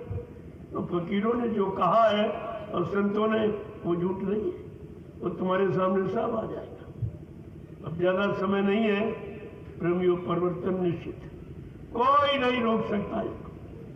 ऐसा कोई पैदा ही नहीं हुआ जो इस परिवर्तन तब्दीली बदलाव को कोई रोक दे। ये तो होने वाला। और बाबा जी की आवाज है कि मैं परिवर्तन करने आया हूं, परिवर्तन करके ही जाऊंगा। कोई माई का लाल हमें इस परिवर्तन से ही न रोक सकता है, न मेरा काम कोई कर सकता है। ऐसा आज तक किसी ने नहीं कहा, ऐसी आवाज किसी ने निकाली नहीं। और क्या बाबा जी ने कहा कि मैं कलयुग का इतिहास बनाने आया हूं। ऐसा इतिहास बनाऊंगा जो भूते न भविष्यते, सतयुग त्रेता द्वापर के लोग अपने अपने युग का इतिहास पढ़ना भूल जाएंगे। इसी भारत भूमि पर मैं ऐसा चमत्कार करके दिखाऊंगा जिसको हिंदुस्तानी नहीं सारा विश्व नमस्कार करेगा। प्रेमियों, ये सब याद रखना चाहिए। जब जय गुरुदेव मिस्र में जो वो भूल गए तो दुनिया के लोगों को क्या कहा जाए, जिन्होंने बाबा जी का संदेश नहीं सुना। उन्हें तो माफी हो जाएगी, लेकिन इनको माफी नहीं मिलेगी। इनको 60 साल सुनाया गया और 10 साल से ये फिर सुनाया गया, 70 वर्ष इन्हें नहीं माफी। दुनिया के लोग तो माफ कर दिए जाएंगे कि वो सुना नहीं, ये पहुंचे नहीं उनके करीब पास में, लेकिन जो बने रहे वही खाते रहे, पीते रहे, ऐशो आराम करते रहे, इनको माफी कैसे मिले? ये सब जानकारी आपको रखनी चाहिए। अगर ये होती तो आप कभी भ्रम नहीं, कोई भ्रम नहीं। संत महात्मा फकीरों में कोई भ्रम, कोई भूल, कोई संदेह और कोई शंका का विषय है ही नहीं। वहां तो सारी शंकाओं का समाधान किया जाता, और आपने उन्हीं में शंका पैदा की। ये लोग सब उन्हीं में शंका पैदा करके बैठे, तो इनका क्या होगा? ये चीज समझनी चाहिए। आज इस धार्मिक देश मजेबी मुल्क की हालत क्या है कि लोग भगवान पर, खुदा पर टीका टिप्पणी कर रहे हैं। कहते खुदा कहाँ बैठा, सुनता क्यों नहीं? ये 5-5 बार नमाज अदा करते रोज, और एक बार भी खुदा नहीं बोलता, और फिर भी उस पर विचार नहीं करते कि आखिरकार क्या गुनाह हो गया, क्या पाप हो गया जो खुदा बोलता क्यों नहीं? एक बार, 2 बार, 3 बार किसी व्यक्ति को बुलाओ और न बोले तो आप ये सोचते हैं नाराज क्यों हो गया, फिर उसकी नाराजगी का पता लगाते। लेकिन खुदा नाराज है, नहीं बोल रहा, और लेकिन ये लोग कभी इस पर ध्यान नहीं। इनकी बुल्ला चिल्लाने की आदत है, हल्ला मचाने की आदत, उसी हल्ला मचाने की आदत को इबादत करने लगे। अरे अल्लाह से अल्लाह नहीं मिलेगा, वो तो करनी से मिलेगा, क्योंकि कर्म प्रधान देश है। बिना कर्म किए कुछ यहाँ मिलने वाला नहीं, और एक नहीं सब अल्लाह बचा। ये पंडा पुजारी मंदिर की चोटी पर लाउड स्पीकर लगा के अल्लाह बचाता है। सुबह देखिए आप, मुल्ला मौलवी मस्जिद की चोटी पर लाउड स्पीकर लगा के हल्ला मचाता, और ग्रंथी गुरुद्वारे की चोटी पर लाउड स्पीकर लगा के हल्ला मचा रहा, और पादरी गिरजाघर की चोटी पर लाउड स्पीकर लगा के हल्ला मचा।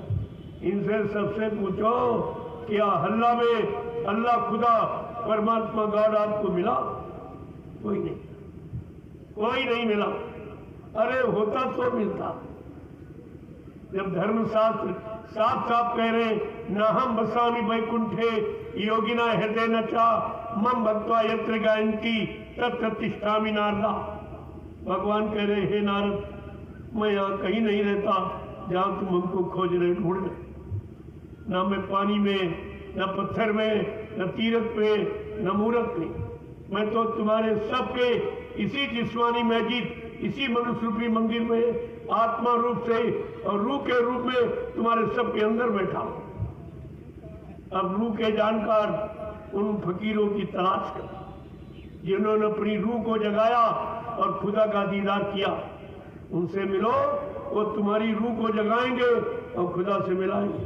लेकिन तुम्हारे चिल्लाने से कुछ होने वाला, तुम्हारे हल्ला मचाने से अल्लाह नहीं मिलेगा, क्योंकि जवान से चिल्ला रहे हो ना, और जवान को गंदा कर दिया।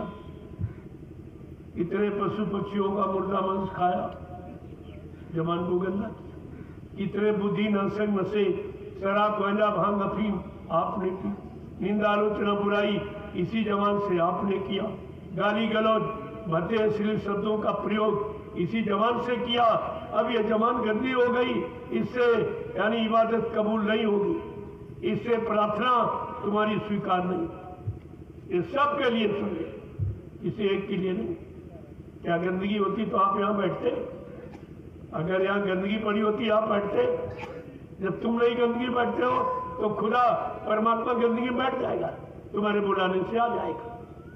इतना भी आप नहीं यानी मतलब समझ पाए कि हम ये कर क्या रहे, आखिरकार खुदा बोल क्यों नहीं रहा, क्या कमी हो गई, क्या त्रुटि हो गई, क्या गुनाह हो गया, क्या पाप हो गया, कम से कम फकीरों से जाके आप पूछते और बताते कि मैं 5-5 बार नमाज अदा करता हूँ, खुदा एक बार भी नहीं बोलता, कारण क्या है? तो फकीर आपको बताते कि आपने नेकमासी क्या की, बद काम किए कि नेक काम किए, वो सब बताते आप। अब बद काम करके तुम लाभ पाना चाहते हो, ऐसा तो कोई नियम भी है, कोई वसूल कोई सिद्धांत नहीं इन लोगों साहब। जबकि मोहम्मद साहब ने मुसलमानों के लिए स्पष्ट कहा, है मुसलमान ईमान रहमान मारो, ये पाक साहब जिसमें खुदा की इबादत के लिए मिला, अगर तूने एक कतरा मांस का डाल दिया तो खुदा से जुदा हो जाएगा, और एक बूंद अगर शराब की डाल दी तो मजहब से काफिर।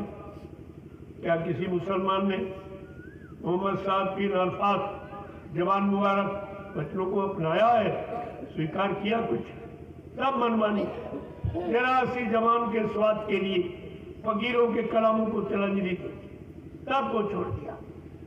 तो भाई आपने किया है तो भोगेगा, वो तो आपको भोगना ही पड़ेगा।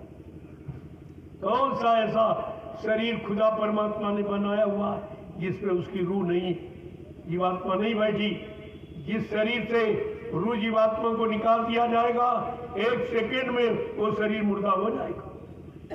ये रूह जीवात्मा के कारण ही आप चलता फिरता उठता बैठता ये आप देख रहे हैं। और तुमने खुदा के बनाए जो रूह के लिए खुदा ने मकान बनाया ये शरीर, और तुमने रूह के मकानों को कितने को बर्बाद किया, तो क्या खुदा तुमसे खुश होगा? ये नाराजगी का पहला कारण कि तुमने किसी शरीर को बनाया नहीं। जब तुमने बनाया नहीं तो बिगाड़ने का अधिकार किसने दिया? तुमने तो बनाया नहीं। इसी इंसान विज्ञान का बनाया कोई शरीर, ये सब खुदा परमात्मा की रचना है, ये उसकी सृष्टि है, उसका जलसा और तमाशा है, जिसमें उसने जितने शरीर बनाए और सब में अपनी रूह पैदा बैठा ली, जीवात्मा रूह को सब में बैठा ली, और तुम उसी शरीर को काट रहे हो जिसमें खुदा की रूह बैठी। इतना भी ज्ञान नहीं है, क्योंकि आप फकीरों के कदमों में तो गए नहीं हो, कदम कोसी की नहीं, अपने गुनाहों की माफी आपने मांगी नहीं कभी, तो तुम्हें ज्ञान कहां से? अरे फकीरों की तालीम इसको अगर लेते तो अब तक तुम कहां से कहां पहुंचा, कितने को खुदा का दीदार हो जाता, कितने खुदा के दरबार में पहुंच जाते, हाजिरी देते, और यहाँ पर आकर लोगों को भी सही सच्चे रास्ते की जानकारी और सच्चे मानो के खान पान की जानकारी देते। आपने तो कुछ नहीं किया, कुछ भी आपने किया नहीं, और पाना चाहते हो तो बगैर किए कुछ मिलेगा? अरे भाई संसार में अगर तुम कुछ न करो तो कोई नहीं देगा, जब मजदूरी करोगे तभी कुछ पाओगे। तो खुदा की मजदूरी की आपने, परमात्मा की सेवा आपने की, खिदमत की, कुछ तो आपने किया नहीं। अब बाद में कहते हो खुदा हमारे पर रहम नहीं कर रहा, परमात्मा हमारे पर दया नहीं कर रहा, और रोज चिल्ला। ये अपनी कमी नहीं देख रहे कि हमारे कमी के कारण ही ये सब सजा हम पा रहे हैं, ये किसी के द्वारा नहीं मिल रही है, ये अपने अपने कर्मों की, किए गए कर्मों की सजा ही जो आपको मिले। तो जब ऐसा समय आया तो हम सब चिल्लाने लगे, कहते भगवान मदद नहीं कर रहा। क्या कह रहे हैं कि पाप हंस रहा है, धर्म रो रहा है, और प्रभु तेरी दुनिया में क्या हो रहा है। प्रश्न तो ये सभी करते, लेकिन ये नहीं कहते कि प्रभु वह तुमको कर्मों का अधिकार उसने दिया, एक अच्छा एक बुरा एक पापपूर्ण, कहा तुम जैसा करोगे मैं वैसा तुमको फल दूंगा। ना मैं खत्म कर सकता और ना मैं अदला बदली कर सकता, ये पुण्य से पाप की अदला बदली हो जाए सर। अच्छा करोगे अच्छा फल दूंगा, बुरा करोगे बुरा फल, दोनों का अलग अलग, एक दूसरे का क्योंकि अच्छे बुरे का मिलान नहीं, पाप पुण्य का कोई जोड़ मेल नहीं है। ये सब समझना चाहिए आप। अब ये सब आवाज लगा तो फकीर महात्मा क्या कहे कि मंदिर और मस्जिद में कोई नहीं जाता है, गीता रामायण की अब कोई नहीं सुनता है, कि गंगा और यमुना के तट पर धर्म सो रहा है, और प्रभु तेरी दुनिया में क्या हो रहा, ये पाप हंस रहा है और धर्म रो रहा है, और प्रभु तेरी दुनिया में क्या हो रहा है। आगे क्या कहें, माता पिता की घर में कोई नहीं मान्यता है। देखो आज माता पिता की बात कोई, लेकिन रामचरितमानस क्या आपको बता कि प्रातः समय उठी कह रघुनाथा, अम्मा तो पिता गुरु इनाम माथा। भगवान राम सुबह उठकर ब्रह्मलीला ब्रह्म मुहूर्त में माता पिता गुरु की पूजा। ये तीन देवता हैं माता पिता, जिनको आपने देखा, जिनको जिंदा देखा, जिनसे आपको लाभ मिला है, जिनके बारे में आपको पूरी जानकारी है, ये तीन देवता हैं। कि माता पिता की घर में कोई नहीं मान्यता है, अब तो हर घर में देखो नारी की ही चलता है, कि भाई और भाई का इस शत्रु हो रहा है, और प्रभु तेरी दुनिया में क्या हो रहा है। इतना समय आ गया खराब, ये सब समाप्त हो चुका है। परेशानी का कारण ये है कि हम अपनी मानवता इंसानियत से बहुत दूर चले। आगे क्या कह रहे कि सत्यता न्याय पर अब कोई नहीं चलता है, लेकिन रामचरितमानस क्या आपको सलाह दे रही कि शिव तधीच हरिश्चंद्र नरेशा, और सत्य हेतु से कठिन कलेशा, और धर्म न दूसरी सात समाना, अवागम निगम पुराण बखाना। कहते सत्य के समान दूसरा धर्म है, लेकिन आज कलयुग में क्या है, झूठे लेना झूठे देना, झूठे भोजन झूठ का झूठ की राजनीति खड़ी कर। ये कितने दिन चलेगी, ये किसको क्या दे सकेगी, ये सब विचार आपको करना चाहिए कि सत्यता न्याय पर अब कोई नहीं चलता है।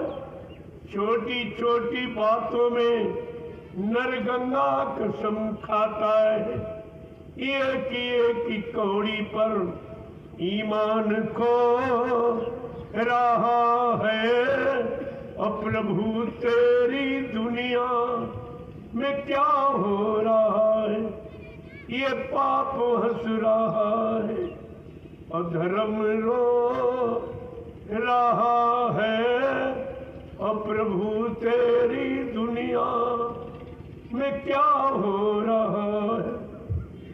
प्रेमियों, ये स्थिति आज मानव समाज की, परिवारों की, देश की ये स्थिति। आज हमारा आपका पारिवारिक जीवन, सामाजिक जीवन, व्यवहारिक जीवन कष्टों में क्यों है, अशांति में क्यों है, लड़ाई झगड़ों में क्यों है, पारस्परिक प्रेम प्यार मोहब्बत ये खत्म क्यों हो गया, लोगों के दिल दिमाग से माँ बहन बेटी बहू की परख पहचान क्यों चली गई, परमात्मा की यादगार खुदा की इबादत ये सब क्यों खत्म, ये इसी का परिणाम है। जिसके द्वारा ये सब मिलता था, वो तो रास्ते आपने बंद कर। अब आपने परेशानी, दुख, तकलीफ, मुसीबत के रास्ते खोल दिए और आगे तो बहुत बड़ी मुसीबत। उसी मुसीबत को बताने के लिए, याद कराने के लिए मैं आया हूँ और उससे बचने के लिए आपको महाप्रसाद दे दिया। ऐसे नहीं, केवल भाषण भी देने नहीं, प्रसाद ताकि आपकी मदद। वैसे कोई नहीं आया। जब देखा भाई न कोई नेता आ रहा, न नोट वोट लेने वाले नहीं आए, कोई दान दक्षिणा देने वाले आत्मा महात्मा कोई नहीं आया, और मुसीबत आगे आ रही है, उससे ये बेचारे कैसे बचेंगे? इन्हें तो मालूम नहीं कौन सी मुसीबत कैसी आई। तो मैंने विचारण की पावन पवित्र भूमि, जो 88,000 ऋषियों की तपोभूमि, वहां से महाप्रसाद किया है और सारे हिंदुस्तान में ये प्रसाद आज तक किसी ने कभी बांटा ही नहीं। प्रसाद आपको किसी ने नहीं दिया और प्रसाद बनाना भी कोई नहीं जानता। तभी तो ये लोग कहते दुकान से खरीद के जा। अरे प्रसाद खरीदा नहीं जाता, प्रसाद बनाया जाता है। पेड़ा बता से खरीदे जाते, प्रसाद बनाया जाता। बनाने की क्षमता आज किसी में कोई नहीं, चाहे कोई ज्ञानी ध्यानी विज्ञानी हो, चाहे कोई धर्मा। प्रसाद बनाने की युक्ति खत्म, क्योंकि इन्होंने कोई भक्ति नहीं की। भक्ति से शक्ति मिलती और शक्ति से आप लोगों के दुख मुसीबत दूर कर सकते हो, उन्हें मुक्त कर सकते। ऐसे मुक्ति ये तो किसी ने किया नहीं। तो प्रसाद बनाता कौन, समझ लो जरा, तो आपकी शंका निकल जाए।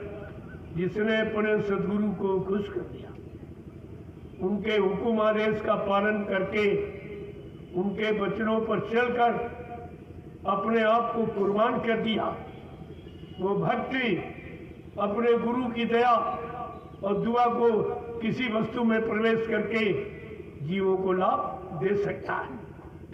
ये काम उसका है, ये काम सच्ची में किसी कोई नहीं कर सकता। और इसीलिए आपने कभी सुना भी नहीं होगा इस तरह के कोई गलियों में पुकार लगा के प्रसाद दे रहा। दरवाजे दरवाजे, सड़कों, शहरों, गाँव, ये सब जगह आवाज लगाकर वे प्रसाद देता। ले लीजिए, कोई देने नहीं आएगा, कभी दिया नहीं, ले लीजिए। अब ये मुसलमान बेचारा इतना महंगा प्रसाद दिए, ऐसा इसको भड़का दिया गया, ये प्रसाद भी नहीं ले रहा। इसकी तो वही हालत है, सुधा वृष्टि भई दो दलमाही, जिए भाल कब निश्चर नहीं। इनका तो वो हाल है, अमृत की वर्षा रही है, मुंह फेर रहे, ये मुंह फेर रहे। ये तो विनाश की स्थिति है ही। इन्होंने तो कितनों को विनाश किया है। जब तक कब्रिस्तान में नहीं पहुंच जाएंगे, खुदा परमात्मा के बनाए हजारों जीवों को मार के खा जाएंगे। ये तो अपराध हो गया। मैं आपसे ये पूछता हूँ कि मुर्दा कोई घर में रखता है? चाहे तुम्हारे घर का हो, कोई घर में अगर मर जाए, चाहे हिंदू घर में चाहे मुसलमान घर में, मुसलमान ले जाता कब्रिस्तान में, गड्ढा खोद के दफना देता, और हिंदू नदी किनारे ले जाता, लकड़ियों पर रख के जला देता, और कहते दोनों कि मुर्दा घर में रखना ठीक है। चलो तुम्हारी बात ठीक है, बड़ा अच्छा आपने सोचा कि घर का मुर्दा घर में नहीं रहेगा और बाजार वाला मुर्दा रसोई घर में रहेगा। ये कौन सी बुद्धि, कौन सा ज्ञान, कौन सा धर्म जैब है जो आप, कौन सी कुरान शरीफ या बाइबिल और हदीस या गीता रामायण कुरान, ये कौन सा शिक्षा आपको दिया? ये गंदगी घर में नहीं रखते हो गंदगी, और इसमें ये पेट को कब्रिस्तान बना दिया, तरह तरह की गंदगी। और इसी पेट में, इसी शरीर में खुदा की रूह बैठी, परमात्मा की जीवात्मा बैठी, और उसी में तुम ये गंदगी फैला रहे हो, तो ये बताओ खुदा खुश होगा कि नाराज? इतनी छोटी बात अभी तक समझ में नहीं है कि घर का मुर्दा घर में नहीं रहेगा और बाजार वाला रसोई घर में ले जाए जहाँ भगवान का भोग लगाते हैं। ये ज्ञान आपका, ये बुद्धि आपकी। जरा विचार करो, तुमने अभी तक सीखा क्या? कौन सा अच्छा काम आपने सीखा जो तुम्हारे भले का, तुम्हारे कल्याण का, तुम्हारे बचने बचाने का? कोई काम। आज वो समय आ गया, उसी कर्म की सजा ये मिलने जा रही है जो कुदरत बौखला देगी। ये महात्मा भी तो तुम्हारे पर बरदस्त रखे, तो कुदरत नंगा नाच नहीं कर पा रही। अगर वो हाथ हटा लेंगे तो नंगा नाच करेंगे, फिर कुदरत के नंगे नाच से आप बच रहे। गांव के गांव, शहर के शहर, मुल्क के मुल्क साफ हो जाएंगे। इतने मकान खाली रहेंगे, कोई रहने वाला दिखाई नहीं। आज आप एक एक इंच जमीन पे झगड़ा करते क्योंकि तुमको अपना आगे वाला भविष्य नहीं मानते कि होने क्या जा रहा। तुम्हारे कर्मों की सजा कितनी बड़ी तैयार है जिसमें तुम बच नहीं सकोगे। और आज आपको बचाने के लिए शाकाहारी बनने की प्रार्थना तुमको करनी चाहिए, लेकिन महात्मा प्रार्थना आपसे कि हमारी प्रार्थना स्वीकार कर लो। अपने बचने के लिए, अपने परिवार बाल बच्चों को बचाने के लिए आप शाकाहारी। अगर शाकाहारी बनने में ही आपका बचाव हो जाए, इससे सस्ता और क्या। और ये भी नहीं कर सके तो तुम जानो, तुम्हारा काम जाने। अर्जी हमारी, मर्जी आप। मानो न मानो, एक खुशी आपकी। हम मुसाफिर हैं, अभी अपने घर जाएंगे। हम कोई मनवाने थोड़ी आपसे आए, हम तो याद कराने आए जो जो आपने किया। अभी वक्त है, गुनाहों से तू तौबा कर ले, फिर न कहना हमने सुना था पैगाम में। अभी आपके लिए वक्त अवसर ये मौका दिया जा रहा। और नहीं मानोगे तो कुदरत तो मनाना सबको जानती, वो तो मना ही लगी। लेकिन कुदरत का मनाना अच्छा नहीं, वो तो विनाश का काम करती, वो तो कुछ रखती नहीं है। अभी आपने देखा कोरोना काल में एक छोटा सा चुटकुला कुदरत ने पेश किया, इस दुनिया से करोड़ों चले, करोड़ों एक झटके में चले, और कोई इलाज और कोई पता नहीं लगा पाया। ये कुदरत की नाराजगी केवल संत महापुरुष जानते हैं, वो उसको मना सकते हैं। लेकिन तुमको कहना मानो तब तो वो मनाएंगे। तो आप कहना नहीं मानोगे, सुनोगे नहीं, समझोगे नहीं, करोगे नहीं, तो फिर उनके मनाने का मतलब क्या? जय गुरुदेव, जय गुरुदेव, जय गुरुदेव। नाम किसका? प्रभु का। जय गुरुदेव। नाम किसका? प्रभु का। प्रभु का प्यारा नाम। जय गुरुदेव। प्रेमियों, अब आप लोग खड़े हो जाओ, खड़े हो जाओ आप लोग। देखो, हमारा खड़े होने का मतलब कुछ और। खड़े तो आप रोज ही होते हो, बैठते भी रोज। लेकिन हमारा मतलब अब ये परिवर्तन का वक्त है। अब अच्छे, नेक, भले, ईमानदारी, चरित्रवान काम करने के लिए खड़े। अब समय बैठ गया, खड़े हो जाइए तो आपका भी समय से नाम हो जाए। और बैठो तो भजन पूजन बेकार मत करो। ये शरीर बड़ा कीमती और बार बार आपको मिलेगा। जो कुछ लोग सोते होंगे अभी मिल गया फिर मिल जाएगा, ऐसा नहीं। गोस्वामी महाराज ने पहले इशारा करके बता दिया कि कबहू ककारी करुणा नरी देही और देतई से बिन हेतु स्नेही। कभी कभी करुणा निधान, कृपा दया मेहरबानी करके ये मानो अनमोल मंदिर जिस्मानी मस्जिद हम सबको तकसीम कर देते हैं, दे देते हैं खैरात के रूप में, यानी मुफ्त, कोई पैसा नहीं। कि जाओ अपनी बार फकीर महात्माओं की तलाश करके अपनी जीवात्मा को जगा लेना, रूह को जगा लेना और इसको खुदा के पास परमात्मा के पास पहुंचा देगा। नहीं, ये मानव तन अगर बिसर गया और निकल गया और अगर आप चूक गए फिर ये अवसर आपको नहीं। 83,99,999 योनियां जिस्म शरीर जब आपके मिले, उसमें ये रूह और जीवात्मा बराबर मालिक से यातना बंदना प्रार्थना करती। एक बार मनुष्य तन दे, एक बार जिस्मानी मैजिक का सौभाग्य दे, तब आपको ये मिला है।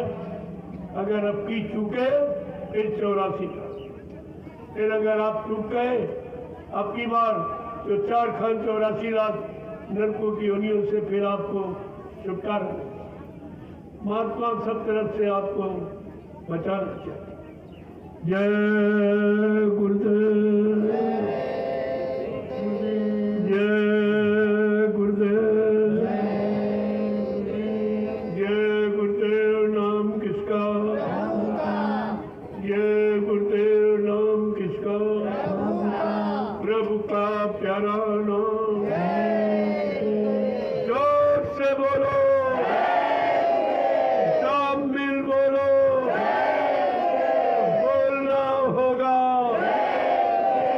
अभी से बोलो, दुख दर्द हरेंगे, सब कष्ट मिटेंगे, सुख शांति भी देंगे। सबके दाता, सबके मालिक, प्रेम से बोलो। ये नाम नहीं इंसान का, ये काम नहीं इंसान का। प्रेमियों, इंसानों के बस का काम नहीं है। आपने 70 साल की आजादी को देखा, कोई काम आपसे नहीं। अब आप क्या उम्मीद करते? संत रविदास जी जो मीराबाई के गुरु थे, आपने नाम सुना पड़ा। आज के सैकड़ों साल पहले आए, उन्होंने अपनी ज्ञान पोथी में एक भविष्यवाणी, उन्होंने कहा क्या है, अगर ये सुन लोगे तो आपकी सारी शंकाओं में झाड़ू लग जाएगी, तो आप शंका खत्म। उन्होंने स्पष्ट शब्दों में कहा है कि भारत में अवतारी होगा जो अति विस्मयकारी होगा, ज्ञानी और विज्ञानी होगा, वो अद्भुत सेनानी होगा। ऐसा अनोखा सेनानी जो तीर तमंचा भाला बर्छी बम नहीं फेंकेगा, अपनी वैचारिक क्रांति के द्वारा देश दुनिया में परिवर्तन करके दिखा देगा। आगे रंगनाथ जी क्या कह रहे, वो ऐसा यदि अद्वितीय विलक्षण महापुरुष होगा, एक अनोखी लीला करेगा जो सृष्टि में किसी ने कर ही नहीं पाई। क्या करेगा? जीते जी कई बार मरेगा, जीते जी कई बार मरेगा और छंदम भेष में वो विचरेगा। देश बचाने के लिए होगा एक आवाहन, युग परिवर्तन के लिए चले प्रबल तूफान, तीनों ओर से होगा हमला। देश के अंदर द्रोही घपला, सभी तरफ कोहराम मचेगा। कैसे हिंदुस्तान बचेगा? ये हिंदुस्तान कैसे बचेगा? जो हिंदुस्तान को बचाएगा वो समय का महापुरुष कहलाएगा। जो विश्व युद्ध को रोक देगा वो समय का महापुरुष कहलाएगा। विश्व युद्ध में जो अणु बम परमाणु बम प्रयोग किए जाएंगे, इतनी जहरीली गैसे जो एक देश को बर्बाद करने की क्षमता रखता है, एक अणु बम परमाणु बम। लेकिन जब वो विषैली गैसें फैलेंगी तो वो महापुरुष उल्टी हवा चला के वो विषैली गैसें उसी देश की तरफ भेज देगा, भारत को सुरक्षित बचा लेगा। वो भारत का महापुरुष कहलाएगा। प्रेमियों, ये सब परीक्षा हो गया। जो एक करोड़ साधु महात्मा आज अपने नाम के आगे कोई संत लिख रहा, कोई सदगुरु लिख रहा, कोई भगवान सरकार महाराज लिख रहा। इनको पता चल जाएगा कि संत क्या, संत किसे कहते हैं? जिसने सब का अंत कर दिया, काम का, क्रोध का, लोभ का, मोह का, ईर्ष्या राग द्वेष का, जिसने सब का अंत कर दिया उसको संत कहते हैं। संत कोई दाढ़ी बाल लाल पीले कपड़े का नाम नहीं है।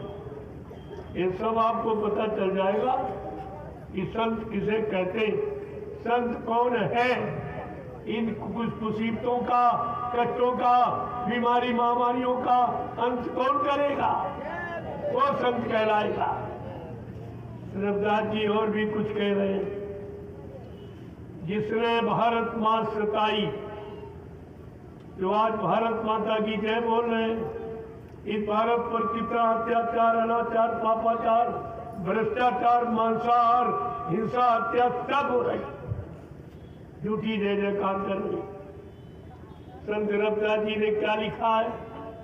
जिसने भारत माँ सताई, जिसने इसकी खरी लुटाई। कौन कौन? नेता, मंत्री और अधिकारी, इनको जान बचाना होगा भारी। एक दिन ये सब मैदान छोड़ के भागेंगे, अपने अपने घरों में छिपेंगे, लेकिन वो महापुरुष क्या करेगा?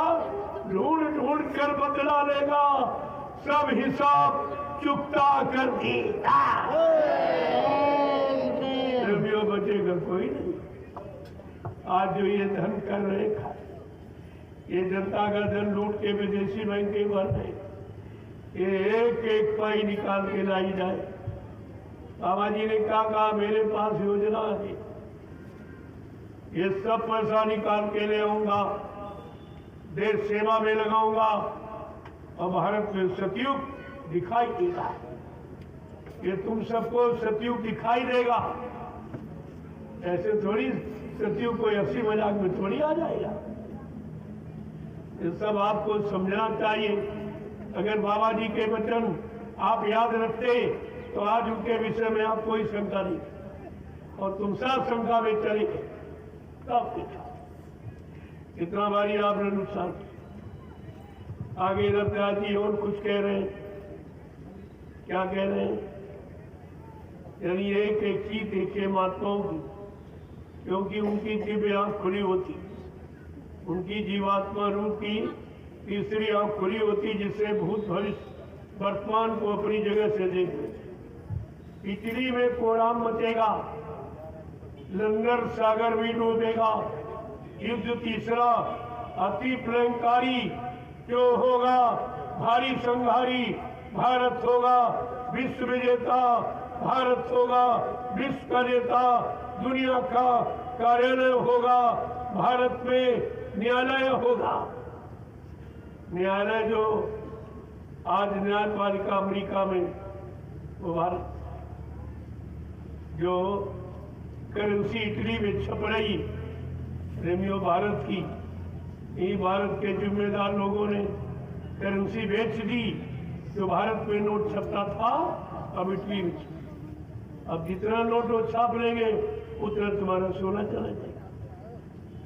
ऐसे नोट नहीं छपते, बदले में सोना देना पड़ेगा। जो 500,000 रुपए का नोट बंद हुआ, इतना सोना चला गया, और ये किसी ने नहीं बताया कि बंद करके इसको भारत की किस बैंक में रखा जाए। कम से कम भारत की जनता को बता दिया जाता, भाई तुम्हारे यहाँ से निकालकर मैंने सुरक्षित सारा बैंक में रख दिया, तो भारत जनता को तसल्ली होता। लेकिन ये नहीं बताया गया। जो 500,000 का नोट छपा तो उसमें सोना गया, और फिर इन्होंने छपवाया, फिर सोना गया, यानी सोना गायब करने की नीति, ये हड़प नीति, और सब सोना चला। इतिहास कह रहा कि हमारा भारत सोने की चिड़िया, आप तो कागज की भी नहीं। कहाँ सोना चला गया? क्या मशीनों में कोई कल पुर्जा बना के सोना लगा दिया गया? क्या किसानों को खाद के रूप में सोना दे दिया जो खेतों में फेंक दिया? कहाँ गया सोना? मंदिरों में सोना, राजाओं के मुकुट में सोना, मूर्तियां सोने की और स्त्रियां सोनों से जड़ी, लेकिन आज कुछ नहीं दिखाई। ये कहाँ गया? ये सब आएगा भारत, कोई ये सोचता हो कि नहीं आएगा, नहीं लाया, ऐसा नहीं है। ये ऐसे आवाज फर्जी नहीं लगाई जा रही। ये संत महात्माओं को सब मालूम, बाबा जी ने इशारा भी किया, मुझे सब मालूम है किस देश की किस बैंक में किस खाते नंबर पर किस कोड नंबर पर तुमने कितना कितना जमा किया। तुम महात्माओं की आंख में धूल नहीं झोंक सकते, महात्माओं में धोखा नहीं कर सकते। ये सब निकाल के लाया जाएगा, देश सेवा में लगाया जाएगा, तब आपको सुख शांति दी जाए। ऐसे नहीं सतयुग किसी देश सेवा में थोड़ी रहेंगे तो आपको पकड़ा देंगे। वो सतयुग तुम्हारे में तो कलयुग भी तुम्हारे, ये दोनों तुम्हारे में ही है। जब तुम बुरे विचारों में, बुरे कामों में, बुरे खान पान करने लगते हो, वही कलयुग। जब अच्छे विचार बन जाते, अच्छे काम करते हो, ये सतयुग है। अरे 24 घंटे में तुम कितनी बार सतयुग कलयुग में जाते हो, जरा अपने पर विचार करो तो तुमको कलयुग सतयुग की बात समझ में आ जाएगी। जय गुरुदेव, जय गुरुदेव। क्या झंडा गाड़ा इन लोगों ने? देखो आपके लाभ के लिए झंडा गड़वा दिया, इसके आप लोग परिक्रमा करें। तमाम बीमारी और भूत प्रेतों से आपको निजात। ये काम झंडे से कोई नहीं करा सकता। हिंदुस्तान में जितनी पार्टी उतने झंडे, और धार्मिक लोगों के पास भी झंडे। लेकिन और ये जय गुरुदेव में भी तो और वो भी जय गुरुदेव झंडा लिए। लेकिन मैं उनसे भी कहता हूँ, अगर तुम्हारी बात ये सच्ची है कि बाबा जी चले गए तो झंडा गाड़ कर एक प्रेतात्मा उतार के और एक बीमारी कम करके दिखा दीजिए, तुम्हारी बात मान ली जाएगी। नहीं तो पछता के, आंसू गिरा के, अंततोगत्वा जय गुरुदेव प्रभु नाम झंडे के नीचे एक दिन आपको आना ही पड़ेगा। इससे कोई नहीं बचेगा, सबको आना। ये झंडा कोई पार्टी का नहीं, ये प्रभु नाम का, ये खुदा का, ये अल्लाह ताला के नाम का। आप परिक्रमा करके मुसलमान देखें, इनको पता चल जाएगा कि अल्लाह ताला का नाम क्या है। तो मुझे ये सोचना चाहिए, हजरत मेहदी इमाम, हजरत मेहदी इमाम का हिंदी रूपांतर जय गुरुदेव, वाहे गुरु का हिंदी रूपांतर जय गुरुदेव, और राधा स्वामी का यानी शुद्ध जय गुरुदेव ही। जय गुरुदेव का मतलब जितने गुरु आए सब की जय, चाहे वो पहले आए हो, चाहे आज हो, चाहे आगे आएंगे, सबकी। ये ऐसा नाम जो किसी की निंदा आलोचना बुराई सिखाता ही नहीं, इसको तो सभी लोग मानेंगे और सभी लेंगे, सबका काम होगा। मैं तो गारंटी के साथ कह रहा हूँ, अगर आप शाकाहारी बनने का संकल्प ले लो तो जाओ झंडे की परिक्रमा करो और जो आप कहोगे वो हो। लेकिन शाकाहारी बनना बगैर परहेज की दवा नहीं काम करती। ये परहेज अंडे शराब को, मांस मछली से दूर, निंदा आलोचना बुराई क्रिटिसाइज से दूर, दूसरे के धन स्त्री पति से दूर, ये परहेज है। अगर आप परहेज कर रहे, मैं दावे के साथ कह रहा हूँ, हिंदू मुसलमान कोई हो, अरे दवा हिंदी उर्दू अंग्रेजी नहीं होती, दवा रोग को खत्म करने वाली है। इसलिए नाम कोई हिंदी उर्दू नहीं होता, वो तो आप अपनी जबान से लेते हो, लेकिन उसका काम, उसका लाभ सबको बराबर ही मिलता। तो आपको ये लाभ मिल रहा, झंडे की प्रतिमा कर लो। ये प्रसाद अभी मिलेगा, इसको ले लेना, संभाल के रखना। इलायची दाना, रामदाना तो खरीदा गया, इसमें दुआ और दया शामिल है, जो तुम्हारी हर मुसीबत, हर बीमारी में काम आएगी। लेकिन बस एक ही बात है कि आप साथ ये परहेज करो, इसको लाभ होगा, नहीं करो फिर कोई लाभ नहीं। फिर आप मत कहना भाई आप झूठ कहेंगे। जय गुरुदेव। अब आप लाइन से खड़े हो जाओ। देखो हमें 75 किलोमीटर दिखा, इसलिए मैं थोड़ा पहले क्योंकि अभी 1-1.5 घंटा लग जाएगा उससे मिलने। ये लोग बार बार जोड़ अंदर जो बोले भाई कुटी में इतनी जगह नहीं है तो सबसे मिल लो, और इतने लोगों से एक बार की मिला भी नहीं जाता। तो मैंने व्यवस्था बना दी, एक लाइन महिलाएं एक पुरुष, आप आइए, मैं आप सबका दर्शन करूंगा और सबको प्रणाम करूंगा, और तुम्हें बीमारी महामारी कष्टों से बचने के लिए ये प्रसाद। ये तीनों काम हिंदुस्तान में कहीं कोई नहीं, कहीं आप चले जाओ ये काम तुम्हारा कोई नहीं।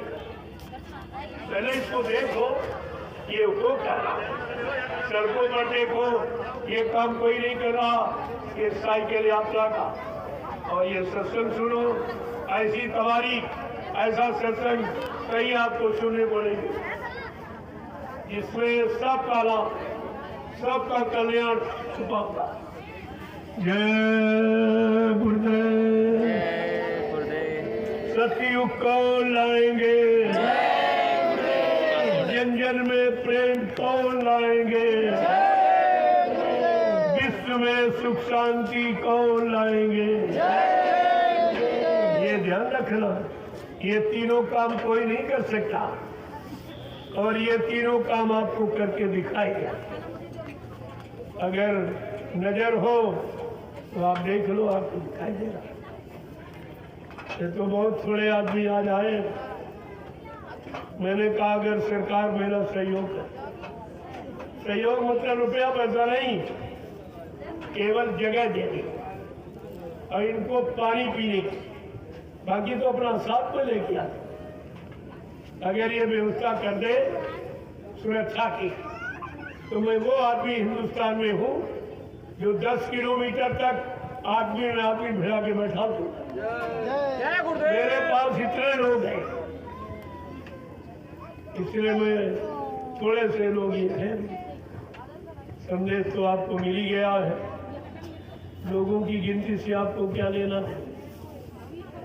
हमारे तो सब सूर भी निकल गए यात्रा पर, क्योंकि दूरी थी। मैंने उनको 12 बजे कहा तुम लोग साइकिल लेके, दूरी ज़्यादा है, धीरे धीरे चलना पर सुरक्षित हो। पीछे से मैं आ रहा हूँ, जितने मोटरसाइकिल 4 व्हीलर वो मेरे पीछे, वो काफिला उधर गया, एक काफिला पीछे से, ये सब समेटता हुआ जय गुरुदेव।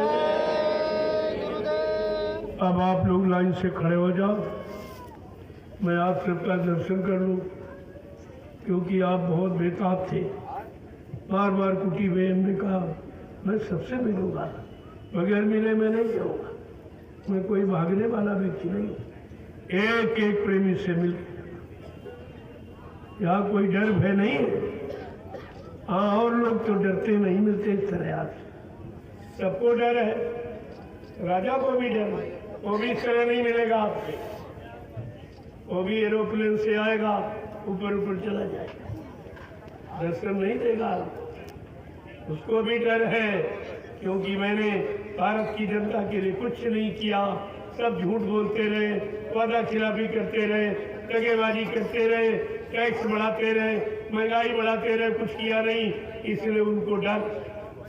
मुझको किस बात है, मैं तो आपके अच्छे काम के लिए आया हूँ, अच्छे काम की कामना करता हूँ, प्रयास भी कर रहा हूँ। अगर आप लोग खड़े हो जाओ तो बहुत जल्दी काम हो जाए, और उनको भी एक सबक मिल जाए। यह भारत की जनता जाग गई, इसी तरह सोते रहे तो आप हमेशा मारे जाए।